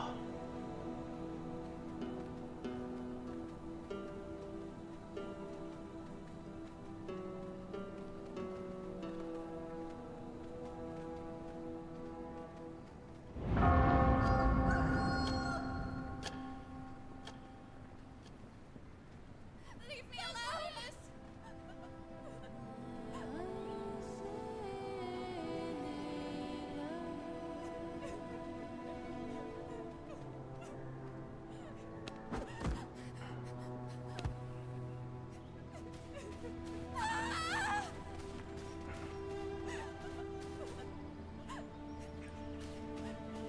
Calm down. Ain't nobody trying to kill you.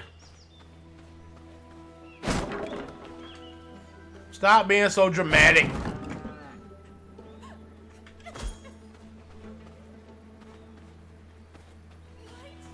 Save us! Stop being so damn dramatic.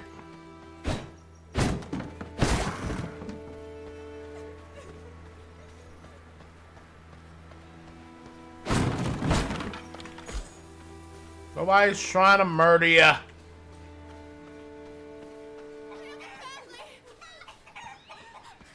Leave me alone!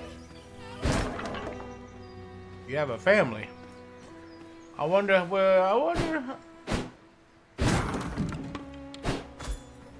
why you thought saying something like that would stop me if I wanted to feed on you. Strange.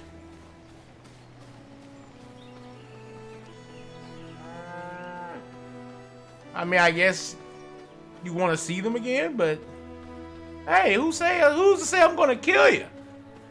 Could just feed on you and send you on your way. I mean, if you make too much of an issue out of this, I'll definitely just kill you. I'll definitely just kill you. Woo! Save myself the trouble.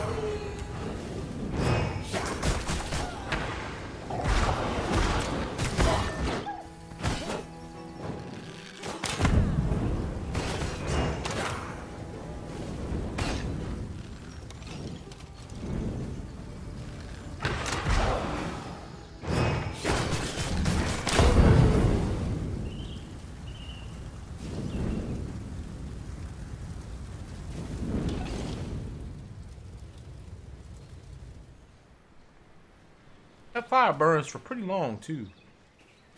That's a pretty intense fire.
Why'd I do that?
Blood moon's coming. We might have to, yeah, we need to get back to the crib. Because I do want to be ready for the blood moon.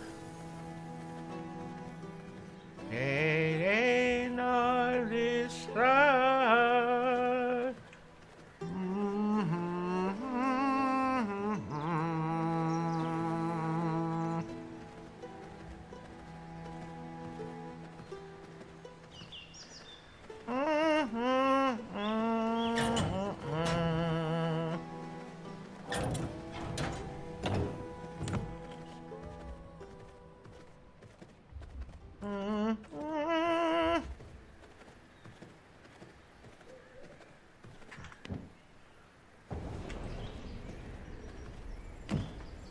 All right, let's hope, pray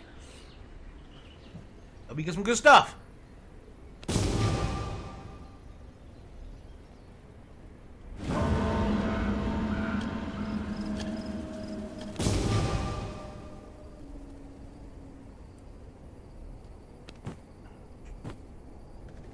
We now have the blood moon.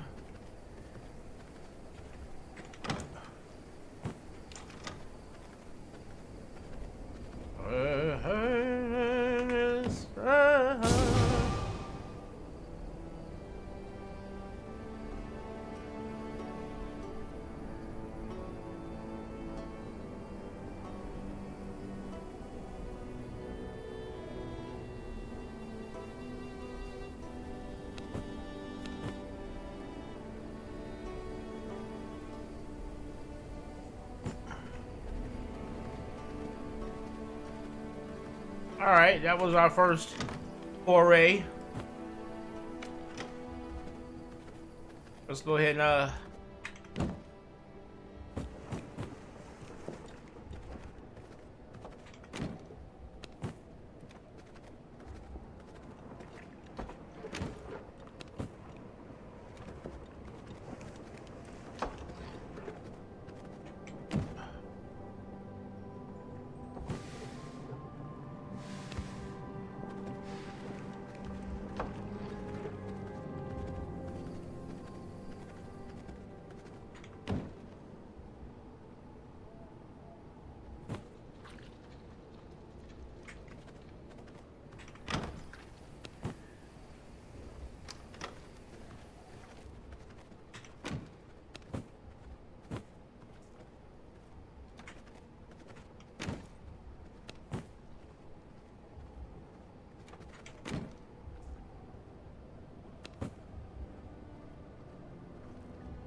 we may be able to get another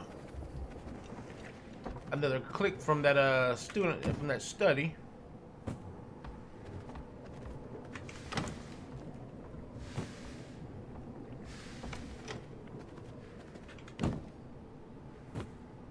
Yeah, we can get one more click from that study. Let's see what we got here. May the gods give us luck. And there she is, baby, the paper press.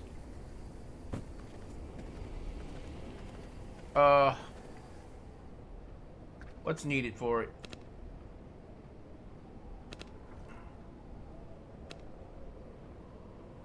Copper and planks.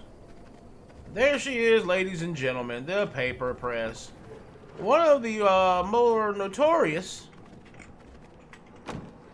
in terms of sometimes it can be very difficult to get it because it's all RNG, but we have it now.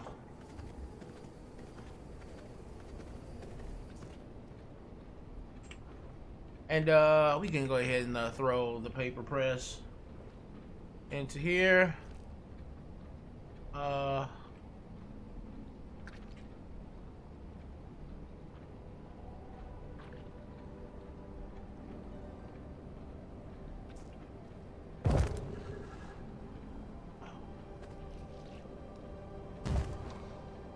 There we go.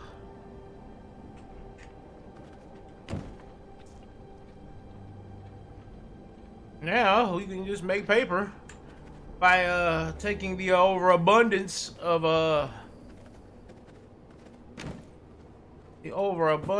these that we have here.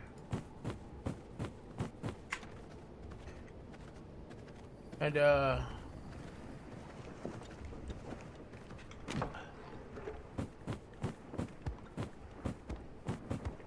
the overabundance of this that we have here. And oh buddy, basically what we're gonna do, we're gonna want to do 1, 2, 3, 4. We need more of that than we do the what you call it, so we're gonna do this right here, and then we're gonna do 1, 2, and then we'll do just like that. And then we'll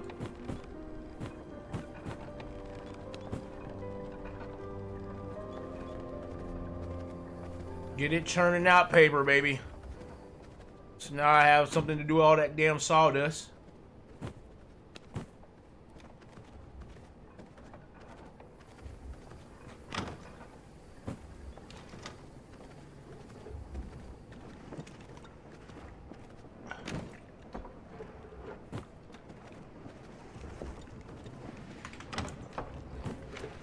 Alright, let's go.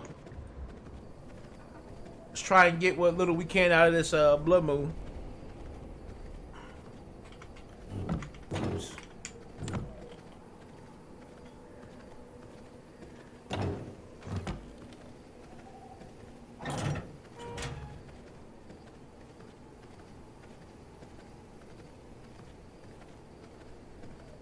We'll begin with the little grind right there in at the area.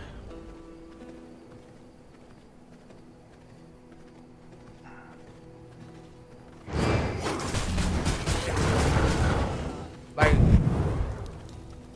look at how many you see how many crits I'm getting, because the blood moon basically gives me an extra 20% to the damage, to the effects of my blood. And again, adding that on with my defense dropping of the Veil of Bones. Look at that. Look how much damage I'm doing.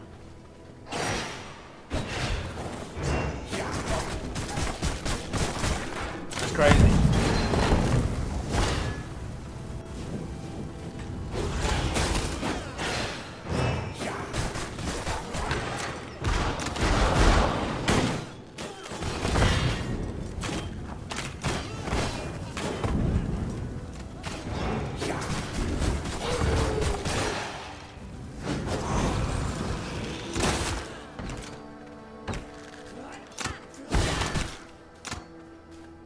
has them? Who has the better rogue blood? At 16. Yeah. 25.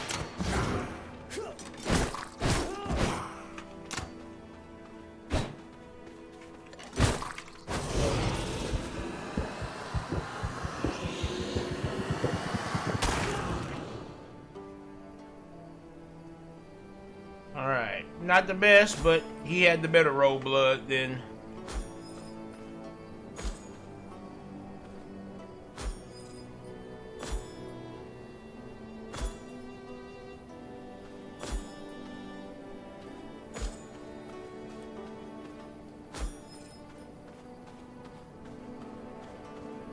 And that's actually more of what I want. I want more of that,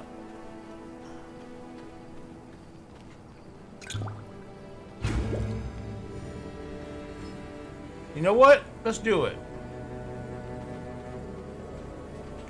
Damnation is promised to the dark. I will show you discipline. Shining blessings.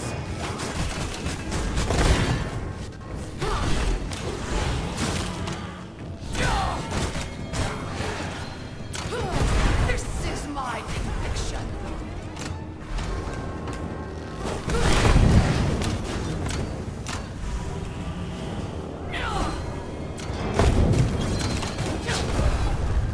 Oh my god, I forgot that, yeah, all of those flame people there. Alright. All of those flame people right there, that's what got me. I ended up taking on her and did not take into account that. Alright. I totally fucked that up.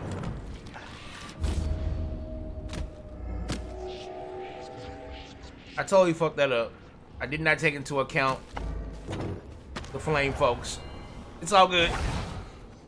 It's all good. Cause I forgot that while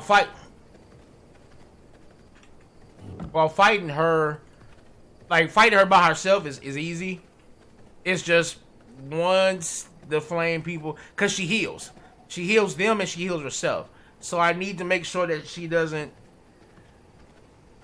basically make it to where I'm constantly fighting flame people and bomb people. And again, flame negation in this game is like highly paramount. Like you really want to find things, if there is. I don't even know if there is at this point in the game, but anything that can nullify fire, you want it. You really do want it. Because fire in this game is like OP cheap. In terms of like how fast it kills you.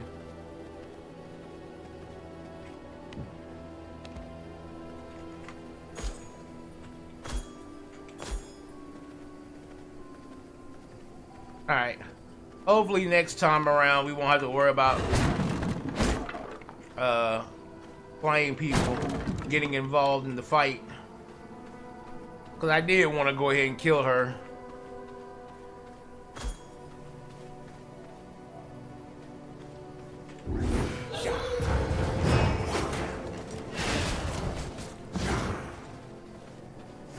I messed that up.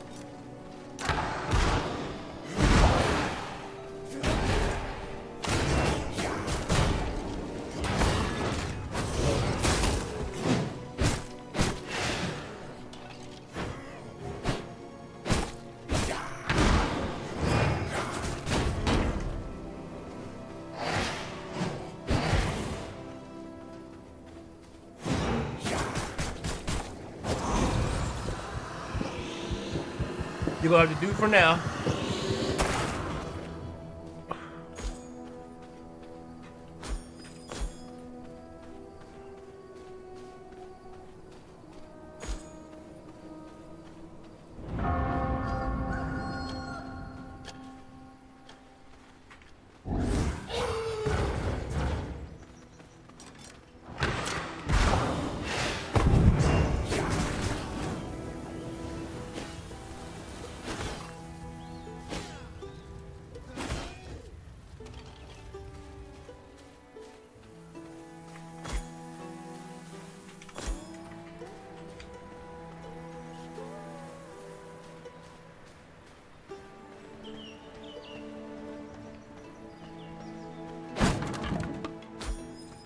That's what's so fucked up. Like sunlight, I can navigate, but the fire in this game takes so much damage.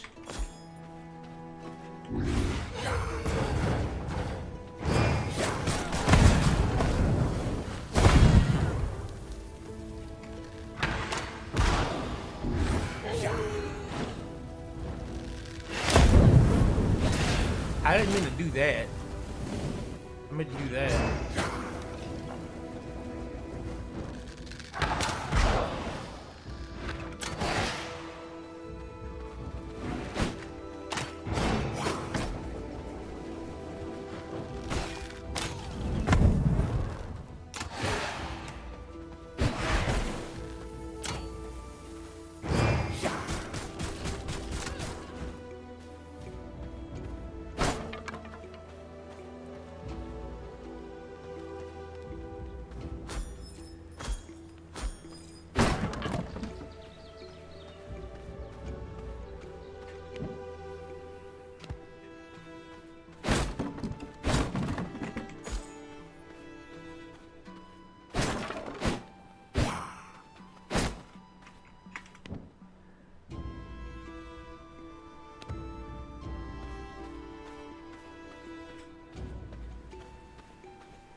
Mess that up.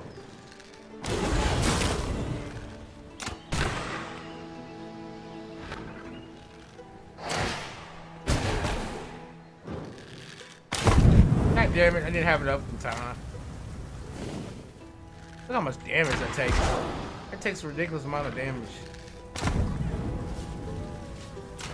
And they're suicidal as hell with them arrows too. They do not care how close you are. They will shoot that arrow. And look how much health it takes. Like, it's so much fire health.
I like how he just runs back to his homeboy.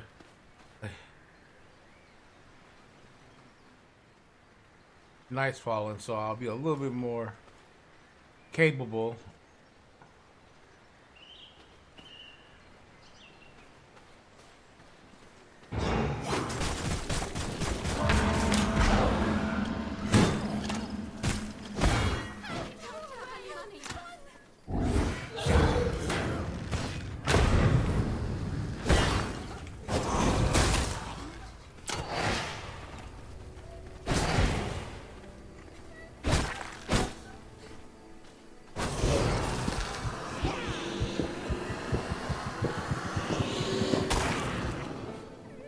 Drunk. I need that. Thank you.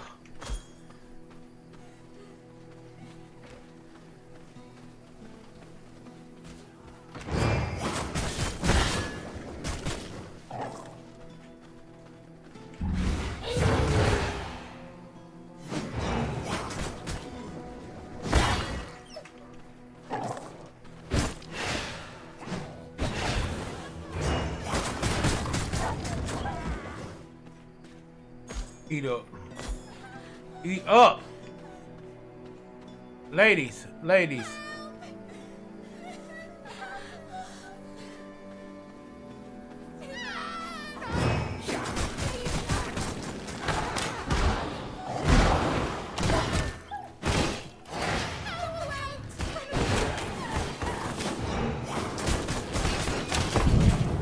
Murdered. Murdered.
You're going to have to get through me.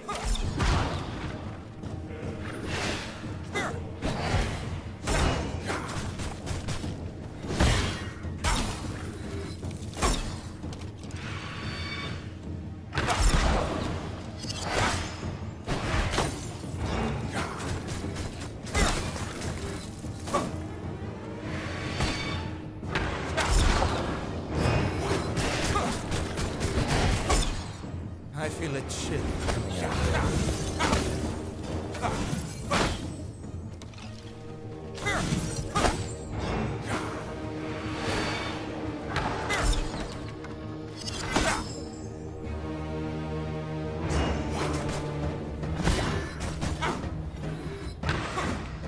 I feel a chill coming on.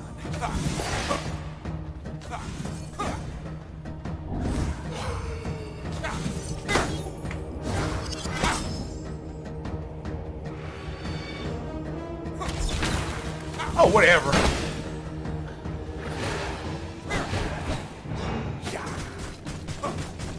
I feel a chill coming on.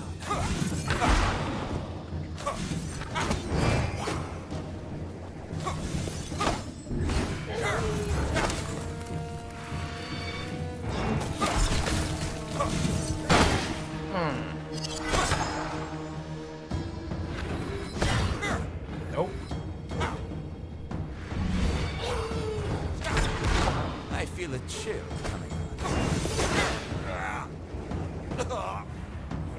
Chill of death.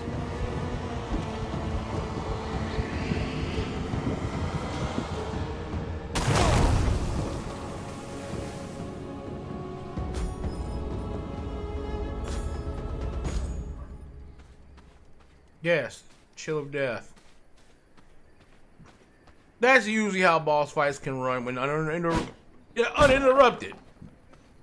They're somewhat dynamic, but at the same time, they can also be an ass pain in the hell when get caught out by a bunch of flame enemies. But once you catch them alone like that, you're pretty good.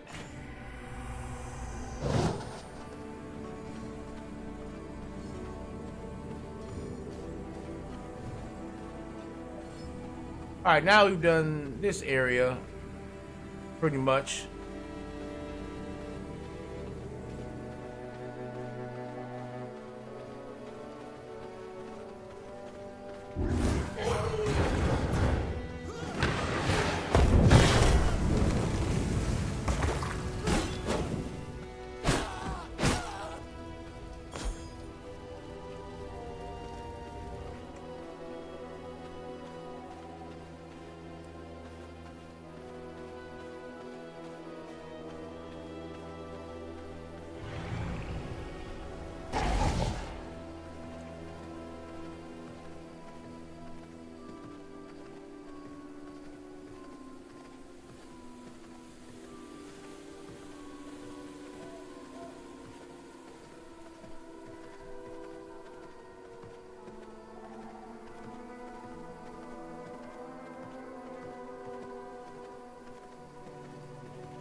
Leave me alone!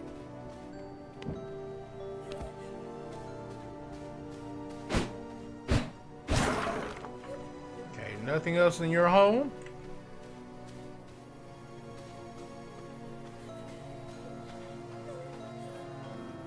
But you do possess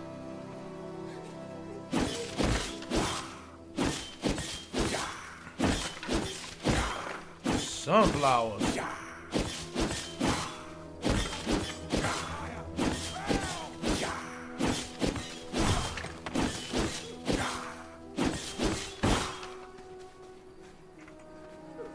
Definitely could use sunflowers.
Very good.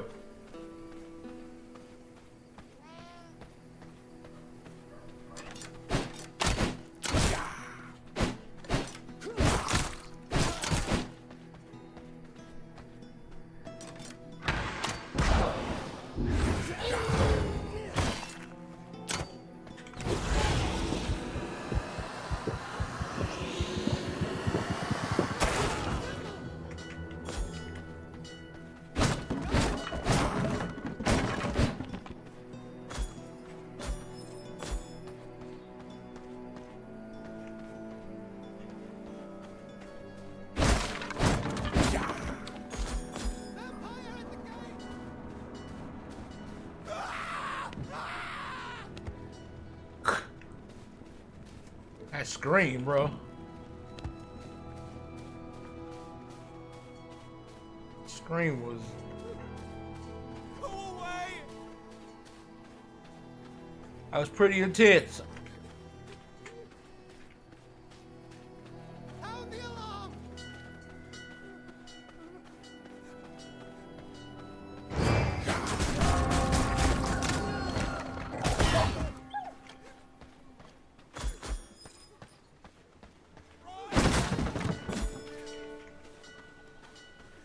Oh no, no, no, no! Run!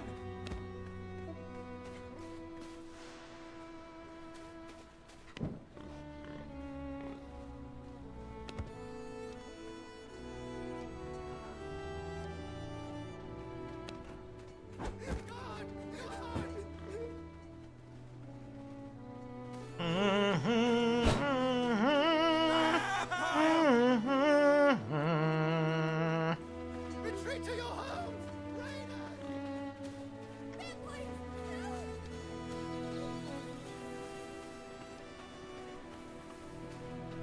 God, mercy! I don't have any money! No, no, no! Help!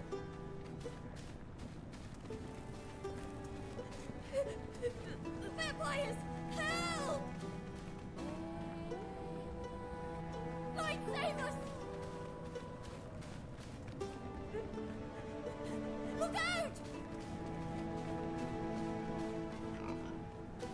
Mercy!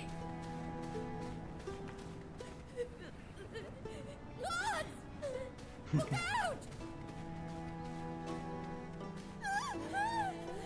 Help!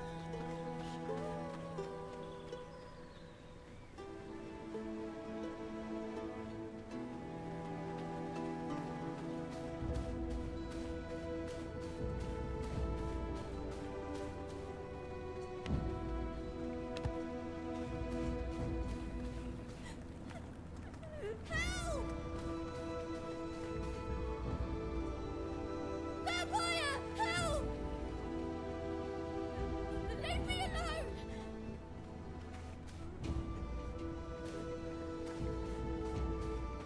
It's so funny to watch them run around because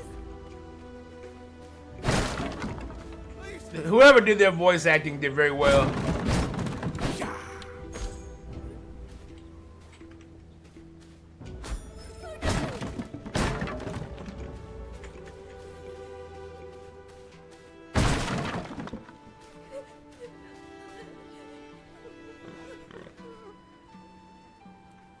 Mercy!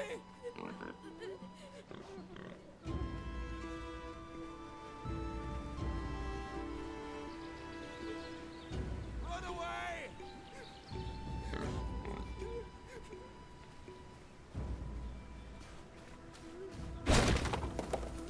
Vampires! Help! I know they said they're going to be doing a graphics overhaul. I wonder if they're going to actually make the models of the people better.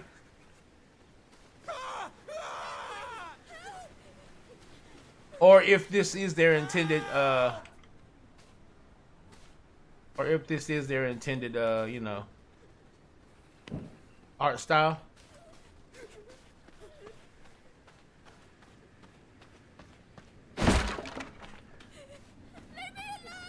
Because it does have its a certain charm to it.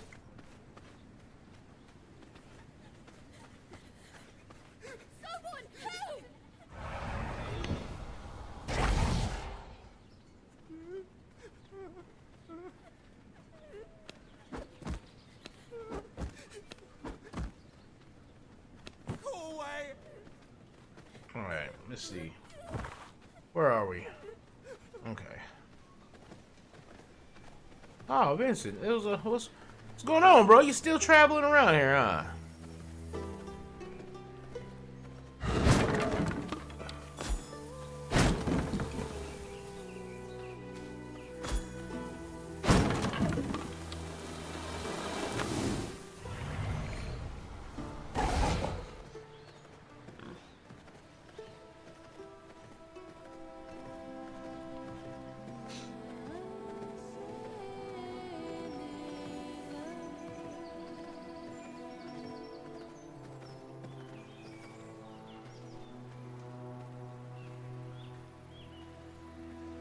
Okay, where are we at here?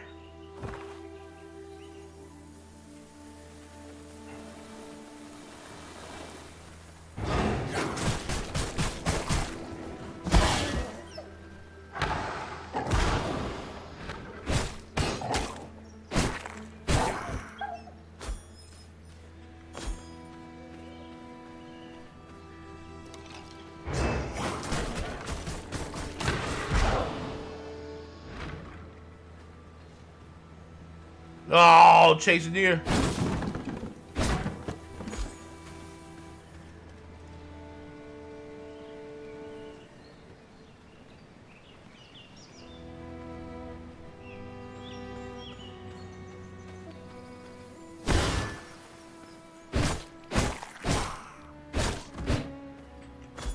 You fought bravely.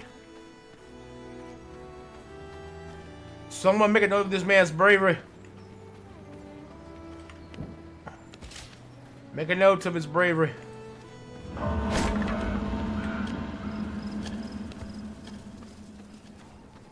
He stood valiantly against an unstoppable foe.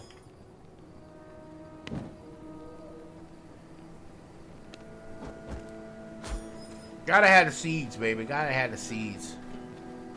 He stood valiantly against an unstoppable foe. Run!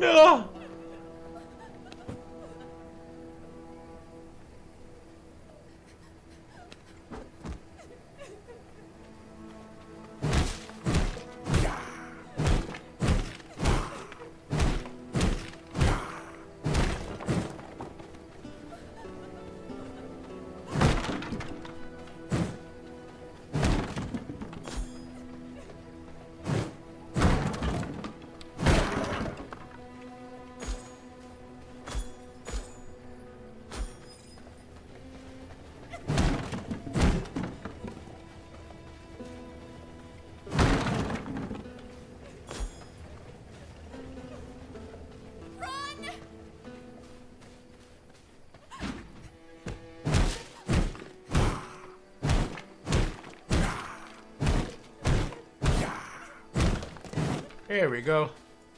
Alright, now that we have that.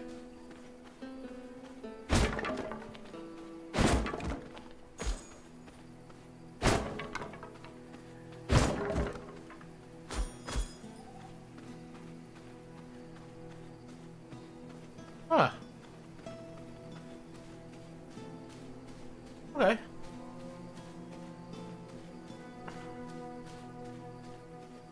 Was wondering what that might have been.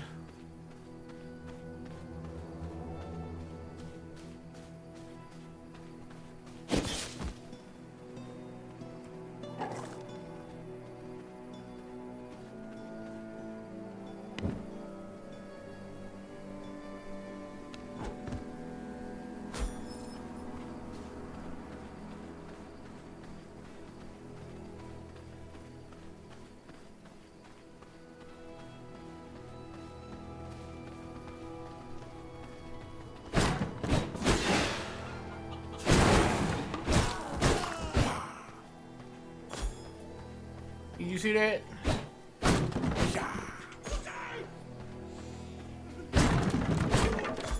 Homeboy was gonna throw that. He was gonna throw that flame thing. No, no, no! He was gonna throw it. Dead in my face. Standing there in front of me. He was just gonna throw it. Even if it meant burning himself alive. He was...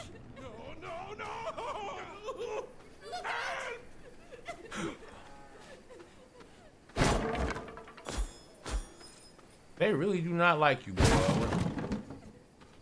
When the motherfuckers see a vampire, boy, they really do not like it. Like, it is a... Please, no! Guards! This is a mistake.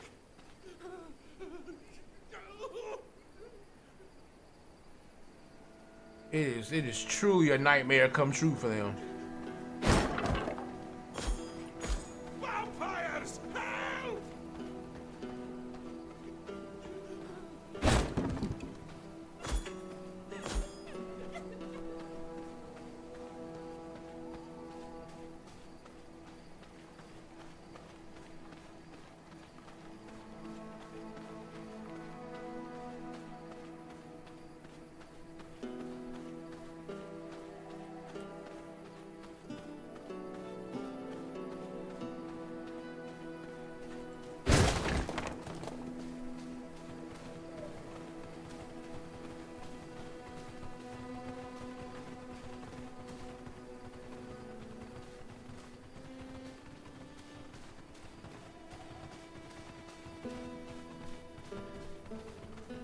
Hold on, is it done? I think you have to do it as a human.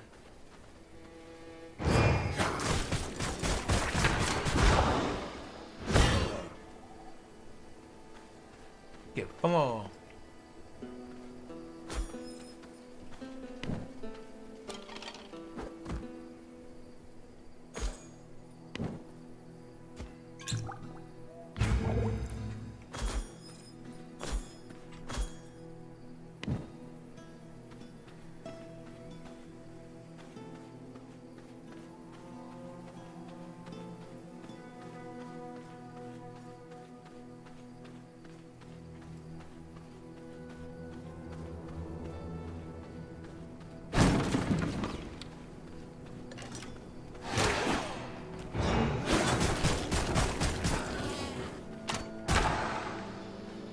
Yeah, bitch.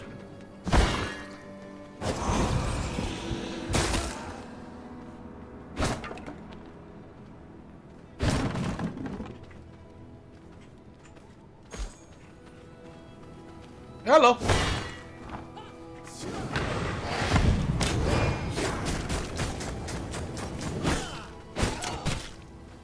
Bitch.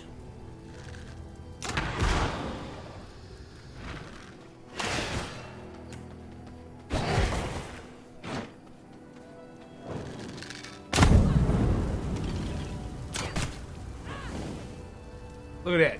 You just killed yourself. Just killed yourself. 'Cause you can't help but just shoot by no matter what. Even if the enemy is like damn near in your face, you just gotta shoot it. You just gotta do it. It's just...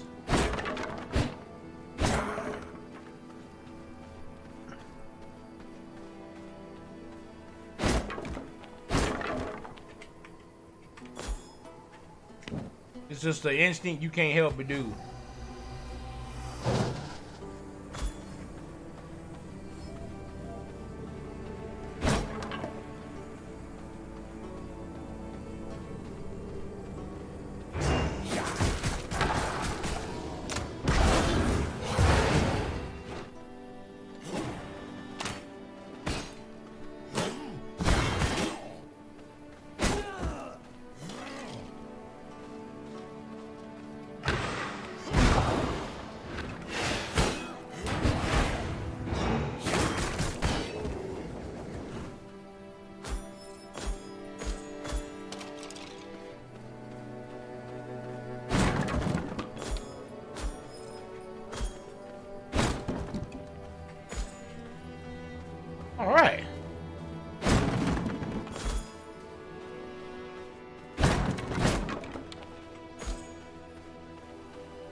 Daylight's coming, so we know we're gonna end our little farm here for the time being. See what we got, see what we come up with.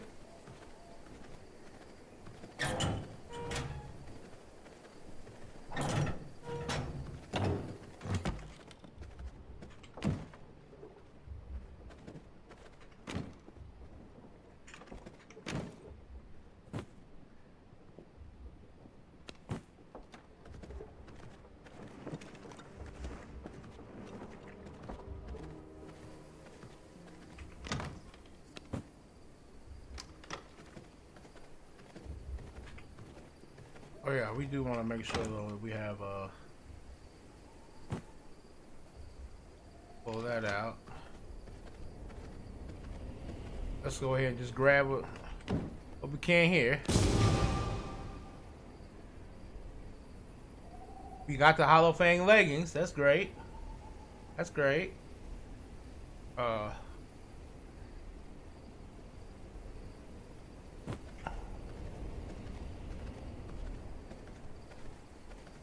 Merciless Hollow Fang, I mean.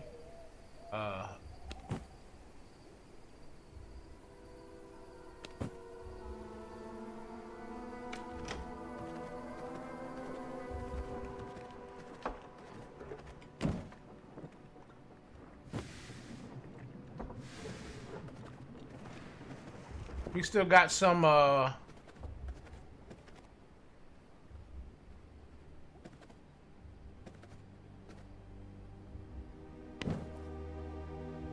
hold on.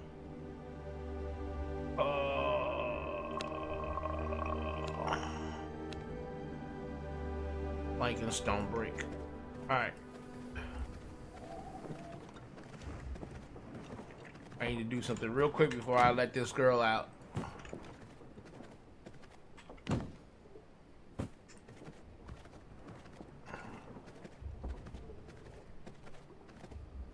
That is, I need to lock her in here. Well, I need to at least lock her in these two rooms for the time being. There you go. Alright. Because now I think she's ready. What we're gonna do here is we're gonna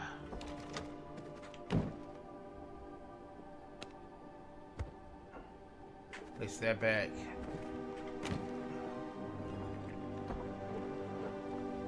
That back.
Amon-Rellik.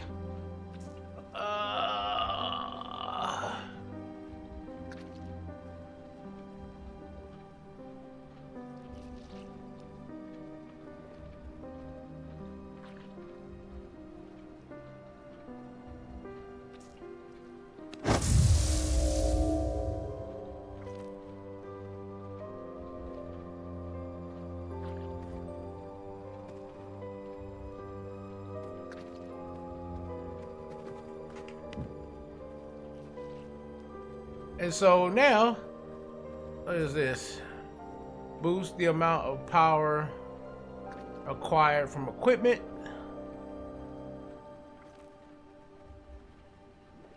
Oh, that's right. We have to actually give her equipment.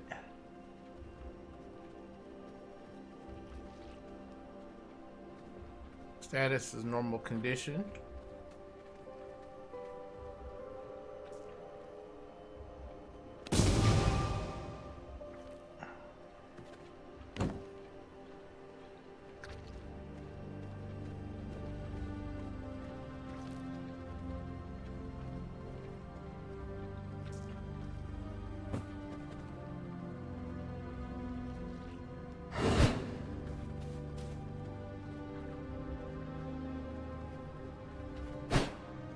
And you can't kill her, but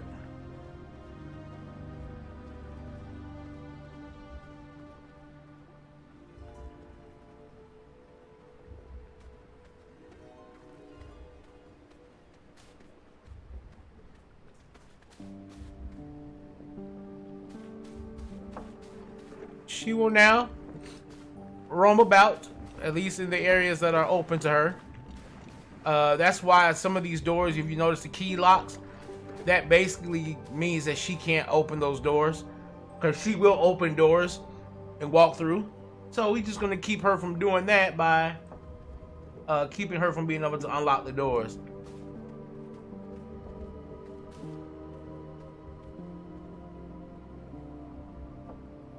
So now we can make the castle throne, which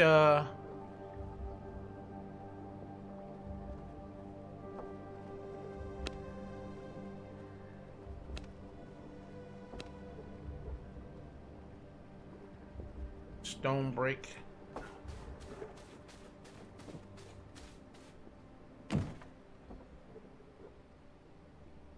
How much stone brick is actually needed for that? I think it's a lot.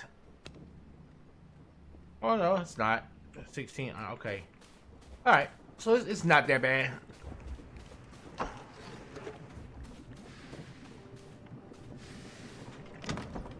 It ain't that bad.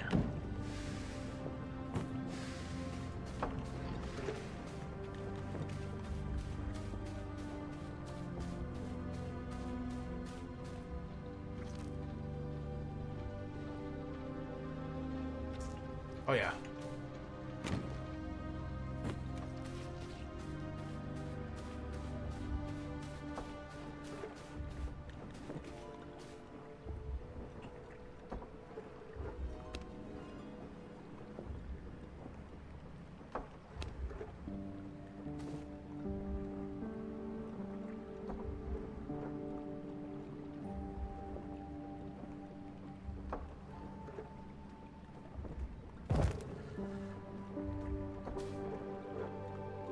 Yeah, we got our throne, baby.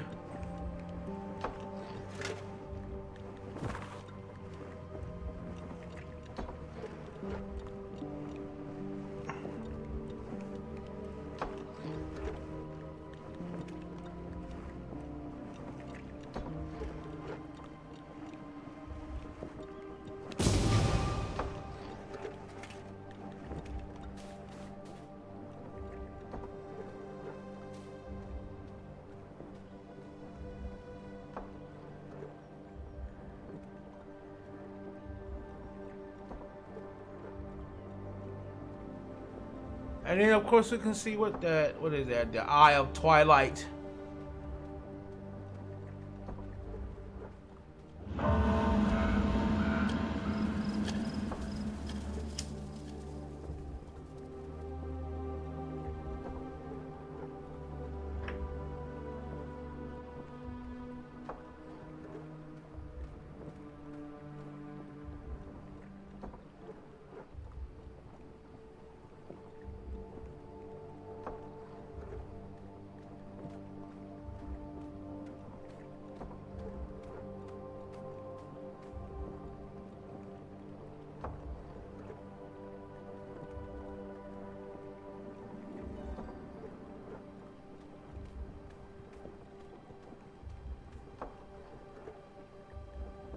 All right. And of course I can make prisons. and that will allow me to have blood on demand.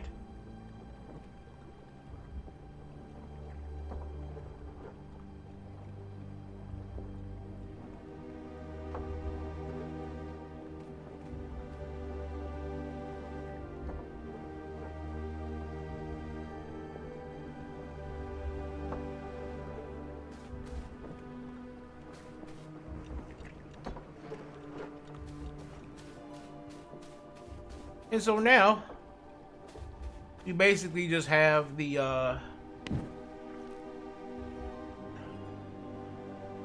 okay, yeah, we can go ahead and throw that on. We now just have the need to, let me upgrade my pants while I'm thinking about it.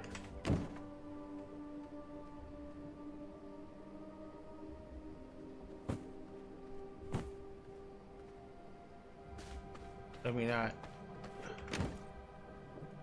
actually, I can do that. Yeah.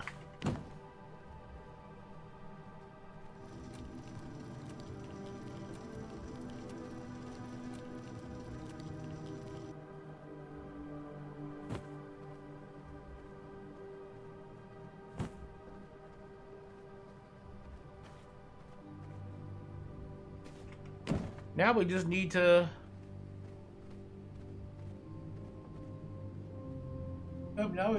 upgrade the our jackets, and we will be good in terms of armor for our current point in the game. We've got things crafting and going.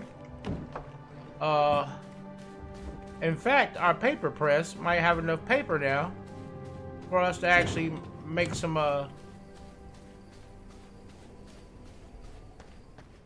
initial improvements here. Actually, I think we do. I think this will allow us to go ahead and knock out some more of this, finish off all of this research on this desk, or at least some of it.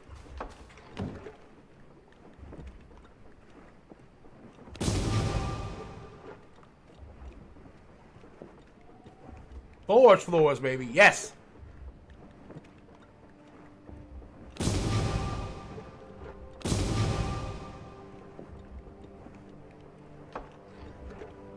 We're only missing one more thing. All right. So now we have forge floors. We're gonna do this before we leave. Now we got forge floors. We can grab this. And what else do I need to make the forge floors themselves?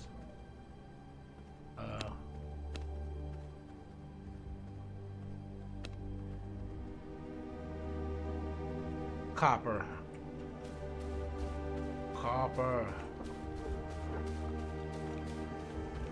And this is very important because the next thing we're gonna have to start farming is silver. And silver is already a very tedious and overbearing thing to have to farm, for the very simple fact that it hurts you to even carry it.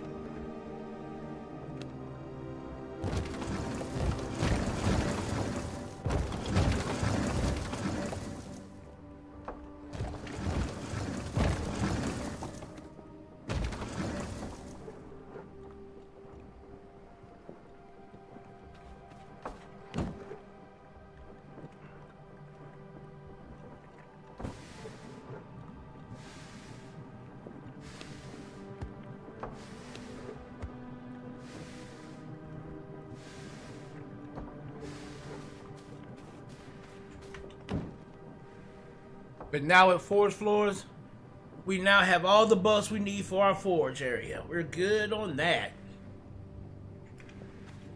Which will also impact the crafting materials needed for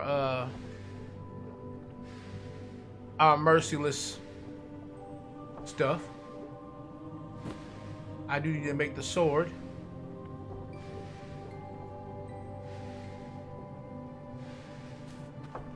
And I'll make that a little later on.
let me see here.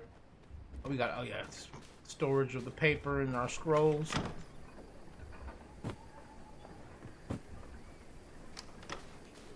All right, there we have it.